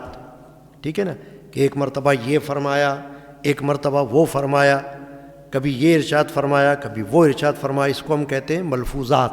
ملفوظ کی جمع ملفوظات. تو خواجہ قطب الدین بختیار کاکی نے بھی ملفوظات مرتب فرمائے اور بزرگوں نے ایک دوسرے کے ملفوظات مرتب فرمائے. تو یہ خواجہ قطب الدین بختیار کاکی سے نقل ہے کہ میں 20 سال حضرت کی خدمت میں رہا ہوں، کبھی کسی کو حضرت نے انکار نہیں فرمایا. جب کوئی شخص کچھ مانگنے آتا، حضرت مصلے کے نیچے ہاتھ ڈال کر جو اس کی قسمت کا ہوتا وہ اس کو مرحمت فرما دیتے تھے. آپ کا یہ بھی بیان ہے کہ میں نے اس عرصے میں حضرت کو غصہ ہوتے نہیں دیکھا. اور یہ بھی لکھا ہوا ہے کہ 20 سال حضرت اپنے مرشد کا سامان اٹھائے، خواجہ غریب نواز گھومتے رہے ساتھ ساتھ. اب خواجہ غریب نواز کے ارشادات کی طرف بات کر رہے ہیں کہ آپ کا مقولہ ہے کہ معرفت حق کی علامت ہے کہ خلقت سے بھاگنے لگے. معرفت حق کی علامت یعنی کہ مخلوق سے بھاگے. تو مخلوق سے بھاگنے کا مطلب کیا ہے کہ ایسی خلقت جو اللہ اور رسول سے بھاگنے والی ہو ان سے بھاگے، اور جو اللہ اور رسول کی طرف آنے والی ہو ان کے ساتھ اٹھک بیٹھک کرے، تاکہ ان کو بھی تعلیم دے، ترغیب دے، رشد و ہدایت کرے، تاکہ اللہ تعالیٰ ان کی دل کی دنیا بدل دے. فرمایا کرتے تھے کہ اہل معرفت کی عبادت پاس انفاس ہے. پاس انفاس یعنی ذکر اللہ کی قسم ہے. اور شقاوت کی علامت یہ ہے کہ آدمی مبتلا معصیت ہو اور پھر بھی اپنے آپ کو مقبول سمجھے. یعنی کہ گناہوں میں ڈوبا ہوا ہو ایک شخص اور پھر بھی اپنے آپ کو مقبول سمجھے، تو یہ پھر شقاوت کی علامت ہے کہ اس کا دل جو ہے نا وہ سخت ہے، پتھر ہے. کسی نے آپ سے پوچھا کہ مرید ثابت قدم کب ہوتا ہے؟ خواجہ غریب نواز سے کہ مرید ثابت قدم کب ہوتا ہے، کب کہلاتا ہے؟ آپ نے فرمایا کہ جب فرشتہ 20 سال تک کوئی برائی اس کے نام اعمال میں نہ لکھے تو وہ ثابت قدم کہلاتا ہے. استقامت والا کہ جمع ہوا ہے اپنے راستے پر. وفات لکھتے ہیں آپ کی وفات سلطان التمش کے دور میں ہے. سلطان شمس الدین التمش مغلیہ بادشاہ گزرا اور بڑا بزرگان دین کا عقیدت مند، یہاں تک کہ حضرت خواجہ قطب الدین بختیار کاکی کا جب انتقال ہوا تو نماز جنازہ کس نے پڑھائی؟ خواجہ قطب الدین بختیار کاکی نے ایک وصیت کی تھی کہ جس شخص کی عصر کی سنتیں جو فرض سے پہلے ہوتی ہیں وہ قضا نہ ہوئی ہو اور کسی نامحرم کے ساتھ وہ نہ رہا ہو، وہ میری نماز جنازہ پڑھائے. تو کوئی آگے نہ بڑھا اس وقت. تو شمس الدین التمش سلطان وہ صف میں سے آگے نکل کے آیا اور اس نے کہا کہ آج خواجہ قطب الدین بختیار کاکی نے میرا راز فاش کر دیا ہے. چنانچہ یعنی کہ اس نے کہا کہ میں اس پر پورا اترتا ہوں. تو اس نے حضرت خواجہ قطب الدین بختیار کاکی کی نماز جنازہ پڑھائی، سلطان شمس الدین التمش نے. تو یہ سلطان شمس الدین التمش جو گزرا ہے بادشاہ، اس کے لیے حضرت خواجہ عثمان ہارونی جو حضرت خواجہ معین الدین کے پیر و مرشد ہیں، یہ بات بڑی قابل ذکر ہے، انہوں نے حضرت خواجہ معین الدین چشتی کو یہ ہدایت کی کہ اس کی تعلیم کے لیے آپ ایک کتاب لکھو۔ تو خواجہ معین الدین چشتی نے فارسی زبان میں کتاب لکھی تعلیم و تربیت کے لیے، قرآن کی باتیں، حدیث کی باتیں، صوفیہ کی باتیں، معرفت کی باتیں اس کے اندر موجود ہیں۔ اس کا ترجمہ شائع ہو چکا ہے، اور الحمدللہ قلمی ترجمہ وہ ہمارے پاس بھی ہمارے بزرگوں کے زمانے سے موجود ہے، گنج الاسرار کے نام سے۔ تو ایک سلسلہ چشتیہ کے ایک بزرگ نے اس کا وہ ترجمہ کیا ہوا ہے، ہاتھ کی لکھائی سے، چھپا ہوا نہیں، قلمی ترجمہ، اردو ترجمہ۔ تو وہ خواجہ غریب نواز کو آپ کے پیر و مرشد نے ہدایت کی تھی کہ سلطان شمس الدین التمش جو ہے اس کے لیے آپ یہ کتاب تحریر فرماؤ، چونکہ سلطان شمس الدین التمش جو ہے وہ خواجہ عثمان ہارونی کے سلسلہ ارادت میں داخل تھا۔ تو آپ کی وفات سلطان شمس الدین التمش کے دور میں ہے، اور تاریخ وفات بقول جمہور اہل تاریخ 6 رجب یوم دوشنبہ ہے، یعنی رجب کا مہینہ اور 6 رجب، اسی وجہ سے چھٹی شریف کہلاتی ہے آپ کے عرس کی رات۔ وہ اس وجہ سے کہلاتی ہے کہ جیسے آپ نے سنا ہے 12ویں شریف میلاد النبی کو کہا جاتا ہے 12 ربیع الاول کی وجہ سے، پھر 11ویں شریف 11 ربیع الثانی کی وجہ سے غوث اعظم رضی اللہ عنہ کی فاتحہ کہلاتی ہے 11ویں شریف۔ ایسے حضرت خواجہ نظام الدین اولیاء محبوب الہی رحمۃ اللہ علیہ کی 17ویں شریف کہلاتی ہے، ہندوستان میں ہوتی ہے ابھی بھی، اور ہمارے یہاں بھی 17ویں شریف کی محفل ہوتی ہے، چاند کی 17 تاریخ وہ 17ویں کہلاتی ہے۔ تو خواجہ غریب نواز کی جو محفل ہے عرس کی وہ چھٹی شریف کہلاتی ہے 6 رجب کی وجہ سے۔ چنانچہ جو اتفاق ہے جس تاریخ پر وہ یہی ہے کہ 6 رجب اور 632 633 637 ہجری، یہ مختلف اقوال ہیں مگر ہے یہی، یعنی کہ 7ویں صدی 633 32 یا 37۔ اور عمر میں بھی چند اقوال ہیں، بعض نے 96 سال اور بعض نے 104 سال نقل کیے، لیکن اتنا ضرور ہے کہ طویل العمر آپ نے پائی خواجہ غریب نواز نے، یعنی کہ ضعیفی میں آپ کا جو ہے وہ انتقال ہوا ہے، اور مزار شریف آپ کا اجمیر میں ہے، اور آپ کے خلفاء کی تعداد بہت ہے، مشاہیر یعنی آپ کے زمانے کے 13-14 ہیں۔ تو یہ ہے وہ باتیں جو میں نے تبلیغی نصاب کے مصنف مولانا زکریا المہاجر المدنی کی کتاب سے آپ کو بتائے، تاکہ ثبوت کے طور پر آپ کے پاس یہ باتیں آ گئیں۔ اب حضرت خواجہ معین الدین چشتی اجمیری رضی اللہ تعالی عنہ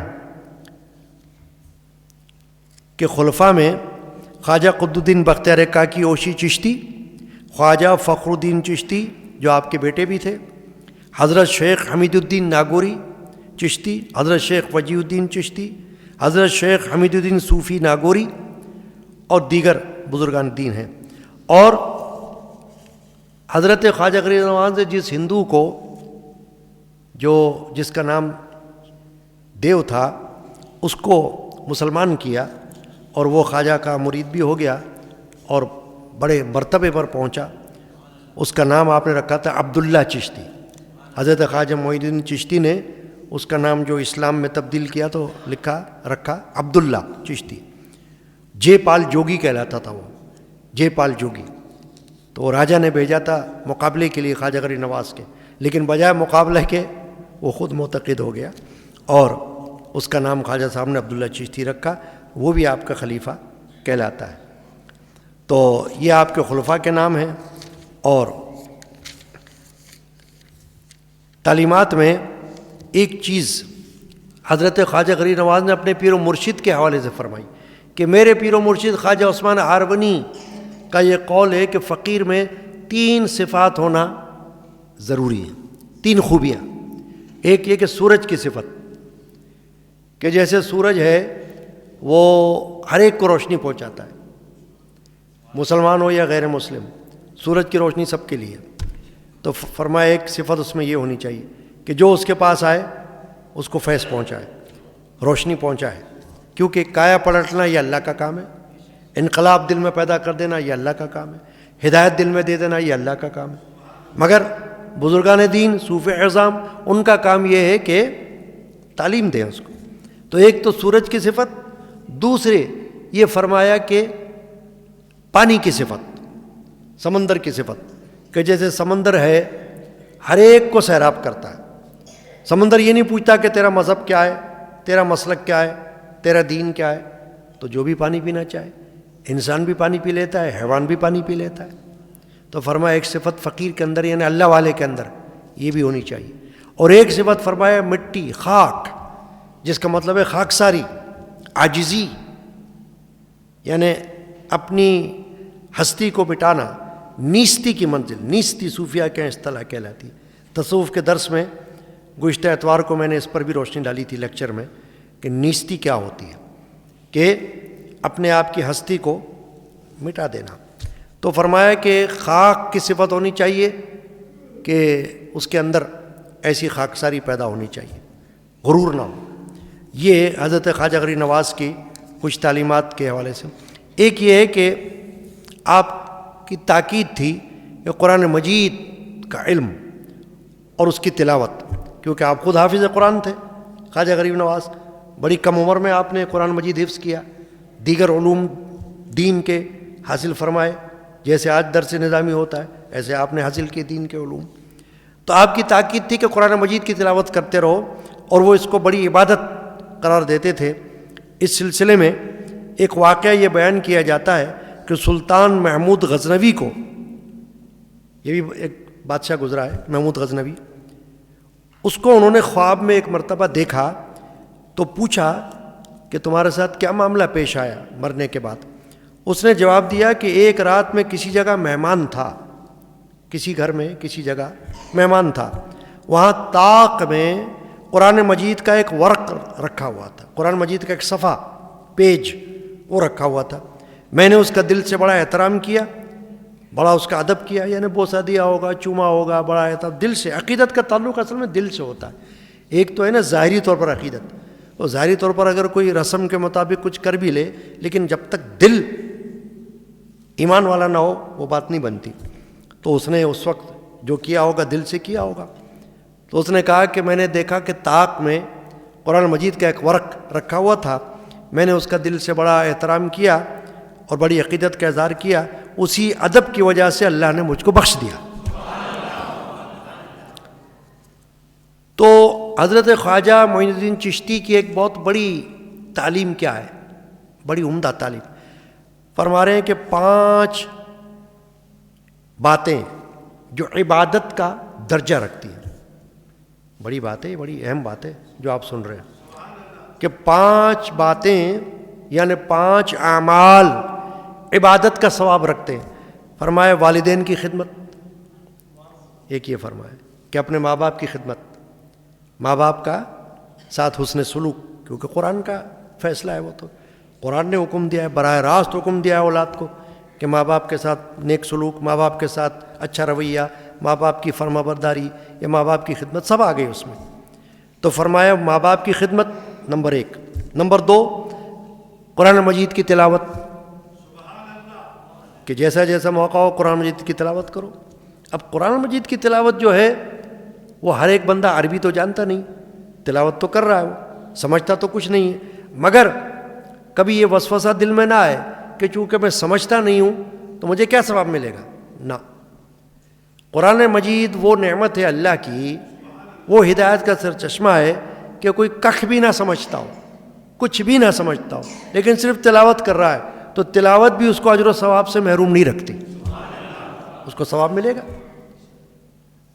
حضرت امام احمد بن حنبل بہت بڑے امام گزرے ہیں نا، وہ فرماتے ہیں کہ میں نے اللہ تعالیٰ کی بارگاہ میں سوال کیا کہ اللہ تیرے کلام کی تلاوت کیا سمجھ کر کرنا زیادہ اجر رکھتا ہے، زیادہ ثواب، یا بغیر سمجھے ہوئے بھی اجر رکھتا ہے؟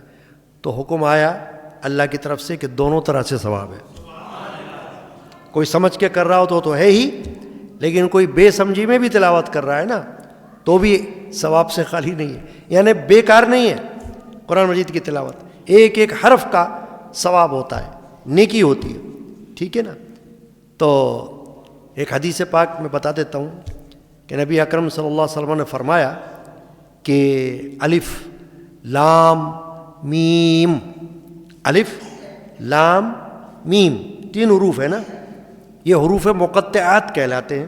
قرآن مجید میں بہت سی صورتوں میں آئے ہیں اور معنی ان کے لکھے ہوئے نہیں ہوتے، قرآن میں ترجمہ ان کا نہیں ہوتا، بس صرف حروف لکھے ہوتے ہیں، الف لام میم. تو اب کوئی کیا یہ سمجھے کہ یہ جو میں جتنے حروف پڑھوں الف لام میم ان کا کیا فائدہ، کاف ہا یا عین صاد ان کا کیا فائدہ، ہا میم عین سین قاف ان کا کیا فائدہ؟ تو غلط ہے. فائدہ کیا ہے؟ حدیث پاک میں نبی اکرم صلی اللہ علیہ وسلم فرما رہے ہیں کہ الف لام میم یہ 3 حروف الگ الگ حروف ہیں، اور فرمایا ہر حرف پر 10 نیکی کا ثواب ہے. تو 30 نیکیاں ہو گئی 3 حروف پر. سمجھ گیا؟ یہ حدیث پاک میں. تو مطلب کیا بتانے کا کہ قرآن مجید تو ایک ایسی نعمت ہے کہ ہر حرف پر 10 نیکیوں کا ثواب آ رہا ہے، اور یہی ثواب روز قیامت ہم کو کام آئے گا. ٹھیک ہے نا. چنانچہ پہلی بات کیا فرمائی خواجہ معین الدین چشتی نے تعلیمات میں سے، آج کا موضوع بھی ہمارا یہ ہے خواجہ معین الدین چشتی کی تعلیمات. تو تعلیمات پر بات ہو رہی نا. والدین کی خدمت، نمبر 2 قرآن مجید کی تلاوت، نمبر 3 علماء و مشائخ کی تعظیم، یعنی ان کی عزت کرنا. عالم کی عزت، شیخ کی عزت، چاہے وہ تمہارا شیخ نہ ہو لیکن ہے شیخ، پیر و مرشد ہے، استاد ہے، عالم ہے، فاضل ہے، اس کی عزت تعظیم کرنا، یعنی توہین نہ کرنا، تعظیم کرنا. یہ تیسری بات ہوگی. چوتھی بات، تیسری بات علماء مشائخ کی تعظیم اور دوستی، یعنی ان کو دوست رکھنا اپنا، یعنی ان کے ساتھ محبت کا رویہ. چوتھی بات خانہ کعبہ کی زیارت، کعبۃ اللہ کو دیکھ کر. کہتے ہیں نا کعبہ شریف پر پہلی نظر پڑے تو جو دعا مانگی جائے وہ قبول ہوتی ہے. تو دعا بھی کیا مانگے، یہ نہیں کہ کوئی دنیا کی دعا مانگ لے. کعبہ شریف پر نظر پہلے پڑے تو کوئی ایسی دعا مانگنی چاہیے، مثلا سب سے بڑی دعا یا اللہ ایمان پر موت نصیب کرنا، ایمان پر جینا اور ایمان پر مرنا. اے اللہ مجھ کو یہ نصیب کرنا، یہ بہت بڑی دعا ہے نا.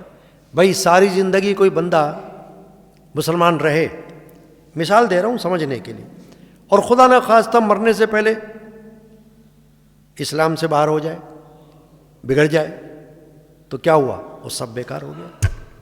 موت کفر پر ہونے سے وہ اسلام میں جتنا وہ رہا وہ سب بیکار ہو گیا، مٹ گیا، سب غلط، ختم، کوئی فائدہ نہیں ہوگا. کیونکہ انجام پر اعتبار ہے، مرنے پر اعتبار ہے کہ مرتے وقت کیا حالت تھی.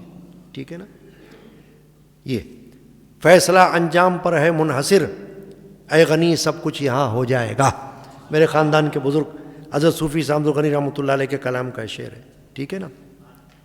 تو کیا ہے کہ مرتے وقت ایمان پر موت آئے.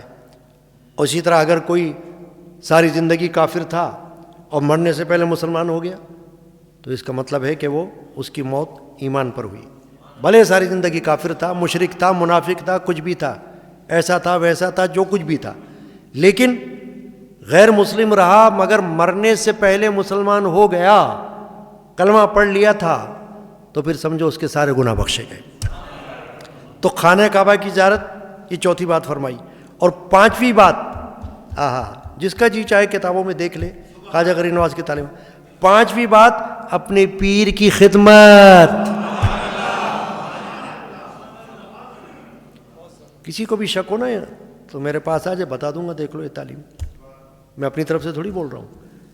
پہلی بات والدین کی خدمت، دوسری بات قرآن مجید کی تلاوت، تیسری بات علماء مشائخ کی تعظیم اور دوستی ان سے، چوتھی بات کعبۃ اللہ شریف کی زیارت، اور پانچویں بات پیر کی خدمت.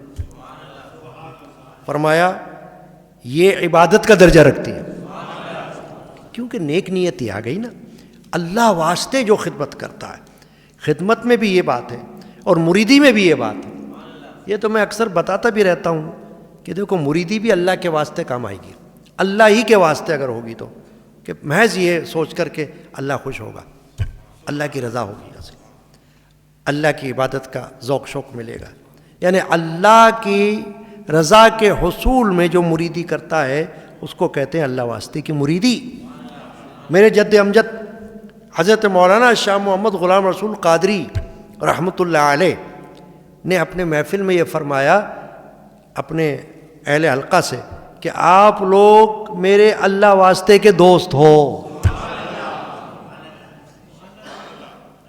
بہت بڑی بات تھی نا، اللہ واسطے کے دوست ہو، یہ فرمایا تو مطلب اس کا یہ تھا کہ آپ سے نہ میں نے دنیا کے لیے کوئی رابطہ رکھا ہے، نہ آپ کو اپنے پاس بلایا، نہ آپ میرے پاس دنیا کے لیے آؤ، آپ میرے پاس اللہ کے واسطے آؤ، اللہ کی خوشی کے لیے، اللہ کی رضا کے لیے، تو یہ اللہ واسطے کی دوستی کہلاتی ہے۔ چنانچہ یہ باتیں حضرت خواجہ غریب نواز رضی اللہ تعالیٰ عنہ کی تعلیمات میں سے تعلق رکھتی ہیں، چنانچہ یہ میں نے بیان کر دی۔ اور حضرت خواجہ سیدنا معین الدین چشتی اجمیری رضی اللہ تعالی عنہ کہ وصال کمال کی بات اس میں ہے کہ جس رات کو حضرت خواجہ معین الدین چشتی رضی اللہ تعالیٰ عنہ کا وصال ہوا، اس رات کو حضرت نماز عشاء ادا کرنے کے بعد، عشاء کی نماز آپ نے پڑھ لی، اس کے بعد آپ اپنے حجرے خاص میں چلے گئے، تشریف لے گئے، دروازے کو اندر سے بند کر لیا۔ خدام یعنی خادم جو تھے آپ کے باہر، مریدین بھی ہوں گے وہ، ان میں وہ رات بھر پیر کی آواز سنتے رہے، یعنی ذکر اللہ کچھ ہو رہا ہوگا اندر خواجہ صاحب کا، جیسے وجد آ رہا ہو، آواز آتی رہی، آخر رات میں آواز بند ہو گئی، یہاں تک کہ صبح کی نماز کا وقت آ گیا۔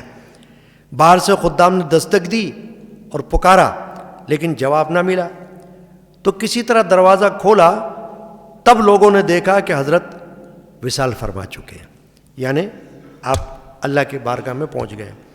جس رات کو آپ نے رحلت فرمائی، کئی آدمیوں نے سرکار دو عالم صلی اللہ علیہ وسلم کو خواب میں دیکھا کہ حضور اقدس صلی اللہ علیہ وسلم یہ فرما رہے ہیں کہ حق تعالیٰ کے دوست معین الدین آ رہے ہیں، ان کے استقبال کے لیے آیا ہوں۔ حضور اکرم صلی اللہ علیہ وسلم فرما رہے ہیں کہ ہمارا دوست معین الدین ہمارے پاس آ رہا ہے، میں ان کے استقبال کے لیے آیا ہوں۔ اور حضرت کے وصال فرمانے کے بعد آپ کی پیشانی مبارک پر حبیب اللہ مات فی حب اللہ غیب سے لکھا ہوا دیکھا گیا کہ اللہ کے دوست نے اللہ کی محبت میں وفات پائی۔ تو یہ آج کی محفل میں حضرت خواجہ معین الدین چشتی رضی اللہ تعالیٰ عنہ کے کچھ حالات بیان ہوئے۔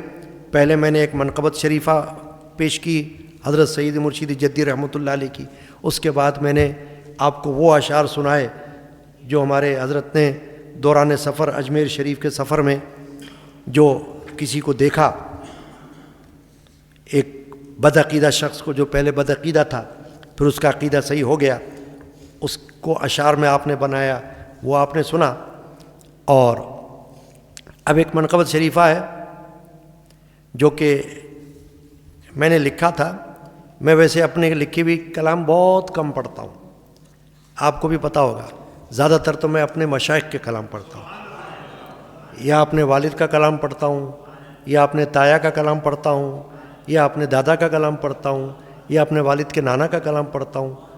آپ اکثر دیکھتے رہتے ہو، جمعہ ہو یا کوئی محفل ہو، اپنا لکھا ہوا کوئی کلام بہت کم پڑھتا ہوں میں، موجود ہیں لکھے ہوئے لیکن پڑھتا نہیں ہوں میں، کیونکہ میرے نزدیک کیا ہے عقیدہ کہ جو میرے بزرگوں نے لکھ لیا میں کہاں وہاں پہنچوں، میں وہاں کہاں پہنچوں گا، اور وہاں تک کہاں میری عقل ہوگی۔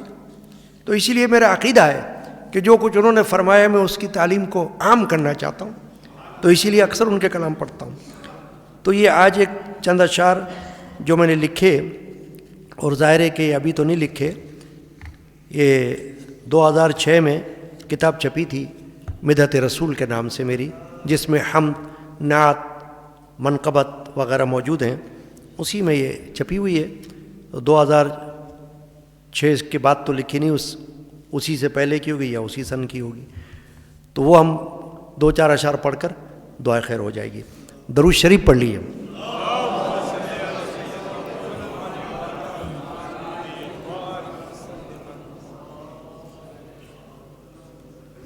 جو تیری یاد میں آئے ہیں یا غریب نواز، جو تیری یاد میں آئے ہیں یا غریب نواز، جو تیری یاد میں آئے ہیں یا غریب نواز، وہ تیرے عشق کو لائے ہیں یا غریب نواز، وہ تیرے عشق کو لائے ہیں یا غریب، جو تیری یاد میں آئے ہیں یا غریب نواز، جو تیری یاد میں آئے ہیں یا غریب نواز، وہ تیرے عشق کو لائے ہیں یا غریب نواز، وہ تیرے عشق کو لائے ہیں یا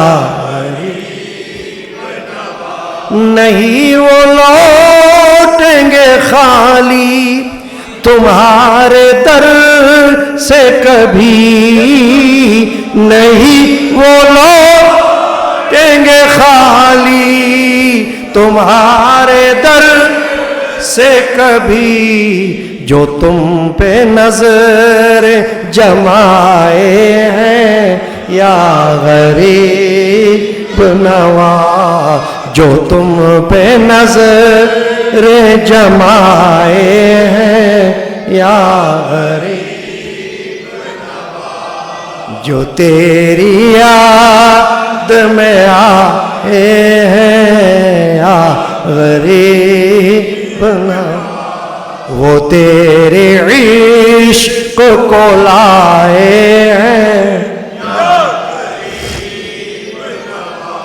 دعائیں دل سے نکلتی ہے واسطے ان کے، دعائیں دل سے نکلتی ہے واسطے ان کے، جو تیری بزم میں آئے ہیں یا غریب نواز، جو تیری بزم میں آئے ہیں یا جو تیری یاد میں آئے ہیں یا وہ تیرے عشق کو لائے ہیں،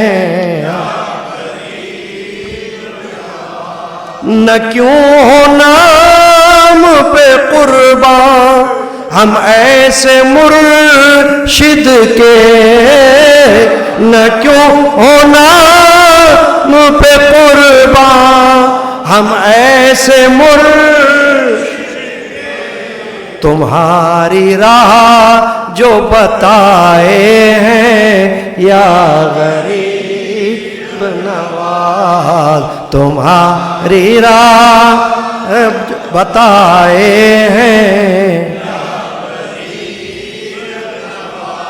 جو تیری یاد میں آئے ہیں یا غریب، وہ تیرے عشق کو لائے ہیں،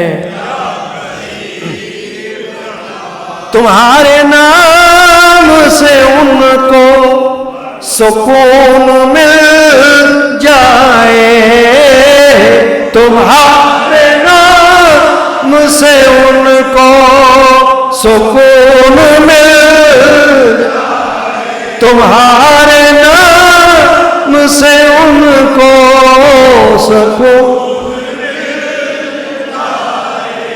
زمانے کے جو ستائے ہیں یا غریب نواز زمانے کے جو ستائے ہیں یا غریب نواز جو تیری یاد میں آئے ہیں یا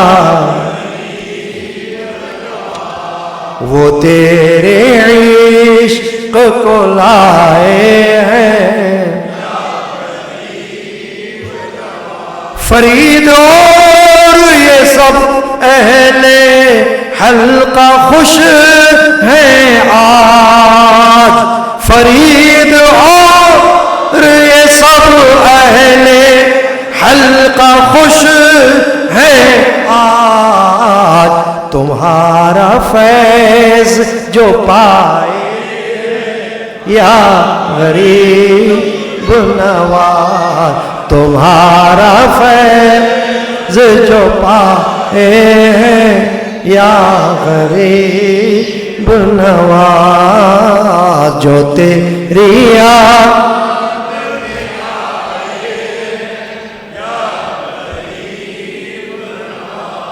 وہ تیرے عشق کو لائے ہیں یا غریب نواز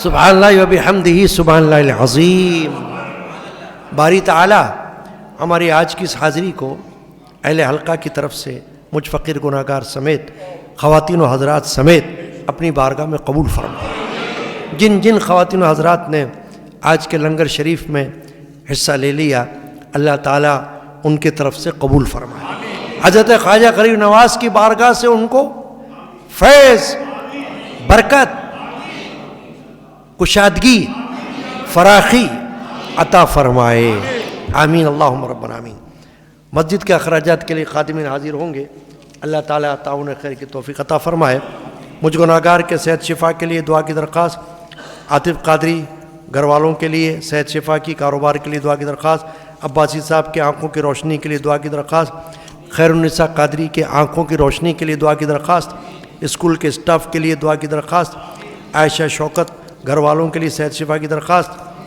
اور سعید بھائی کی بہن صلاح الدین قادری کی اہلیہ کی صحت شفا کے لیے دعا کی درخواست اور 124 قرآن پاک 1.25 لاکھ درود شریف 1.25 لاکھ یا سلام و 2000 کلمہ طیبہ 2000 سبحان اللہ و بحمدہ سبحان اللہ العظیم شہباز قادری کے والد کے ایصال ثواب کے لیے اللہ تعالیٰ قبول فرمائے آمین مجھ گناہگار کے صحت شفا کے لیے دعا کی درخواست اللہ قبول فرمائے منیر احمد قادری کے والدین کے مغفرت کے لیے دعا کی درخواست گھر میں رزق خیر و برکت کی دعا کی درخواست اور ان کے امی ابو کی صحت تندرستی کے لیے دعا کی درخواست اللہ تعالیٰ قبول فرمائے اللہم یا ربنا آمین یا رب العالمین جس جس کے دل میں اپنے عزیز و اقارب دوست احباب کے لیے دعاؤں کی تمنا ہیں یا اللہ آج کی اس محفل میں جو حضرت سلطان الہند خواجہ سید معین الدین چشتی اجمیری سجزی اور خواجہ غریب نواز جن کو کہا جاتا ہے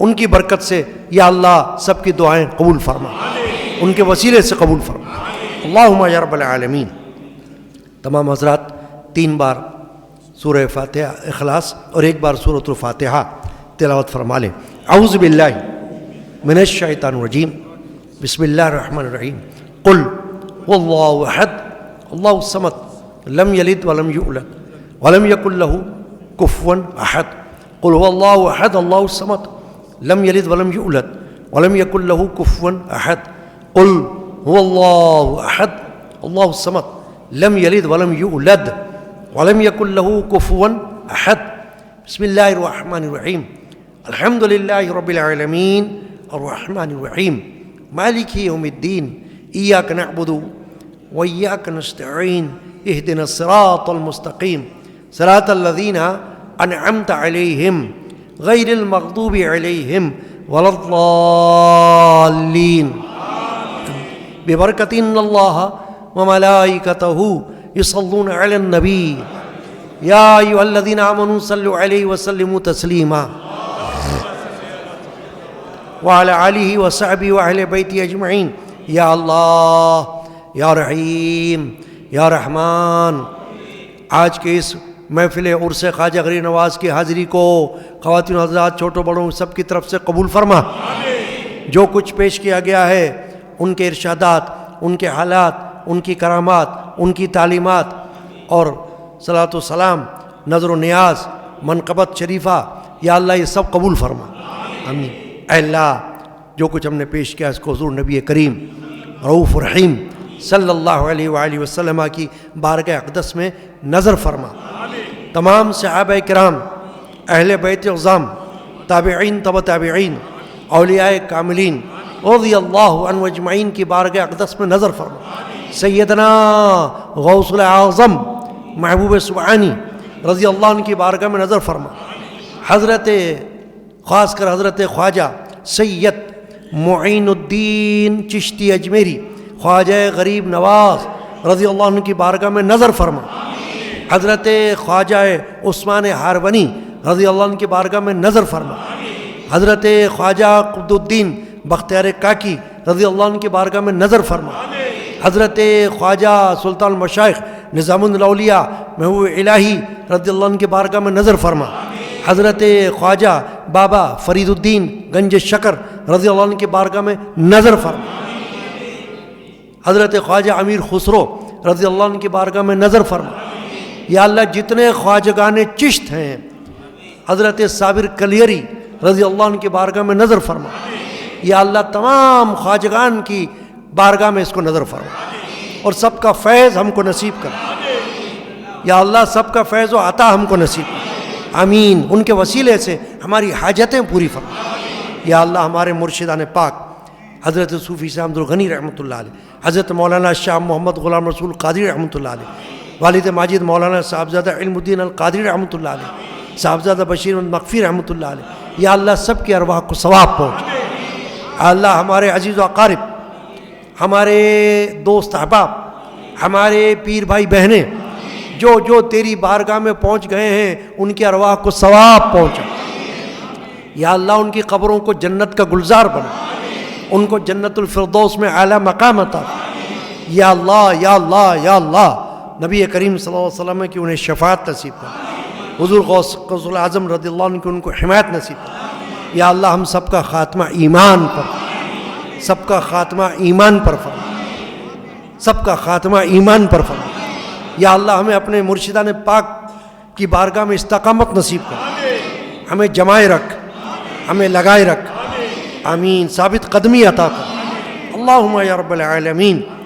یا الہ العالمین صدقہ رسول اللہ کا اور صدقہ اپنے سارے اولیاء اللہ کا، حامیان قادری مسجد کو تو آباد رکھ، دونوں عالم میں انہیں اے رب قادر شاد رکھ، آمین۔ یا اللہ بے روزگاروں کو حلال رزق عطا کر، ملازمت کاروبار میں سب کو کامیابی عطا کر، جن جن لوگوں نے آ کر عرض کیا ہے ان کو رزق میں کشادگی عطا کر۔ اے اللہ مجھ گناہگار سمیت جہاں جہاں جو بیمار ہیں، جو موذی مہلک بیماریوں میں گرفتار ہیں اسپتالوں میں یا گھروں میں، تو ان کو شفا عطا کر، حضرت خواجہ کے صدقے میں ان کو شفا عطا کر۔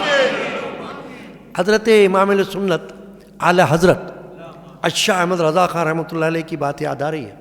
آپ نے اپنے ملفوظات میں حضرت خواجہ غریب نواز کا ذکر کیا تو فرمایا کہ میں نے یہ دیکھا کہ وہاں ایک ہندو خواجہ غریب نواز کی درگاہ پہ باہر آتا تھا اور اس کو خارش کا مرض تھا، تو وہ باہر لوٹتا تھا اور یہ کہتا تھا خواجہ بہت آگ لگی ہوئی ہے، آپ کچھ نظر فرمائیے، یعنی اگن لگی ہے، کہتا تھا بڑی اگن لگی ہے۔ تو حضرت عامہ والے سنت فرماتے ہیں کہ اللہ تعالیٰ نے اس کو شفا عطا فرمائی۔ یہ واقعہ اعلیٰ حضرت نے ملفوظات میں لکھا ہوا ہے۔ تو اللہ تعالیٰ تمام بیماروں کو خواجہ کے صدقے میں شفا عطا فرمائے، جن کی بصارت کا معاملہ ہے، آنکھوں میں روشنی کا مسئلہ ہے، یا اللہ ان کی آنکھوں کو نور نور بنا دے، خواجہ غریب نواز کے صدقے میں ان کو روشنی عطا کر، جس نے عرض کیا ہے، میں نے جہاں جہاں کے نام بھی لیے، خیر النساء قادری اور فلاں فلاں کے پرچے آئے، یا اللہ ان سب کو آنکھوں میں نور عطا کر۔ اے اللہ اے اللہ اے اللہ، جو بے اولاد جہاں جہاں سے عرض کیا ہے، مجھ گناہگار کو دعا کے لیے ہمیشہ عرض کرتے رہتے ہیں، مولا کریم جو تیری بارگاہ میں خواتین حضرات نے عرض کیا ہے اولاد کے لیے، یا اللہ خواجہ غریب نواز کے صدقے میں ان کو نیک اولاد عطا کر، تندرست اور نیک اولاد نرینہ عطا کر، آمین آمین آمین۔ یا اللہ اپنے فضل و کرم سے مولا کریم جنہوں نے بچیوں کے لیے عرض کیا ہے، ان بچوں کے گھروں کو آباد فرما، انہیں نیک رشتے عطا کر، ان کو نیک جوڑے عطا کر، اے اللہ زوجین میں اتفاق محبت عطا کر، گھروں میں اتفاق محبت عطا کر۔ جن لوگوں نے نا اتفاقی دور ہونے کے لیے مجھ پر فون پر بھی عرض کیا ہے دعا کے لیے محفلوں میں، یا اللہ ان کے گھروں میں اتفاق محبت عطا کر، زوجین میں اتفاق محبت عطا کر۔ اے اللہ تعلیمی معاملات میں طلبہ طالبات کو امتحانات میں کامیابی عطا کر، ان کے سینے کو علم کے لیے فراخ کر دے، ان کے حافظے کو مضبوط کر دے، آمین اللہم یا رب العالمین۔ یا اللہ اور جس کے دل میں تمنا ہے تو عالم الغیب ہے، آج خواجہ غریب نواز کے صدقے میں آج کی محفل کی برکت سے ان کی تمام نیک تمناؤں کو پورا فرما، نیک مرادوں کو پورا فرما، آمین آمین۔ یا اللہ آنے جانے والوں کی خیر کر، قادری مسجد و خانقاہ قادری علمیہ میں جو روزانہ آتے ہیں اور جو آتے رہتے ہیں، یا اللہ ان کو اپنے حفظ و امان میں رکھ، زمینی اور آسمانی بلاؤں سے بچا لے، ناگہانی آفات سے بچا، آمین۔ یا اللہ یہ آج کی محفل تقریباً 2 گھنٹے 2.25 گھنٹے ہو رہے ہیں، 8:30 بجے محفل شروع کی تھی، ارادہ تو تھا 1 گھنٹے میں ختم کریں گے، مگر جو اللہ چاہے تو اللہ تعالیٰ قبول فرمائے۔ صلی اللہ تعالیٰ علی سیدنا مولانا محمد وعلی آلہ واصحابہ وذریاتہ واہل بیتہ وعترتہ اجمعین برحمتک یا ارحم الراحمین، بحق لا الہ۔ مزار شریف پر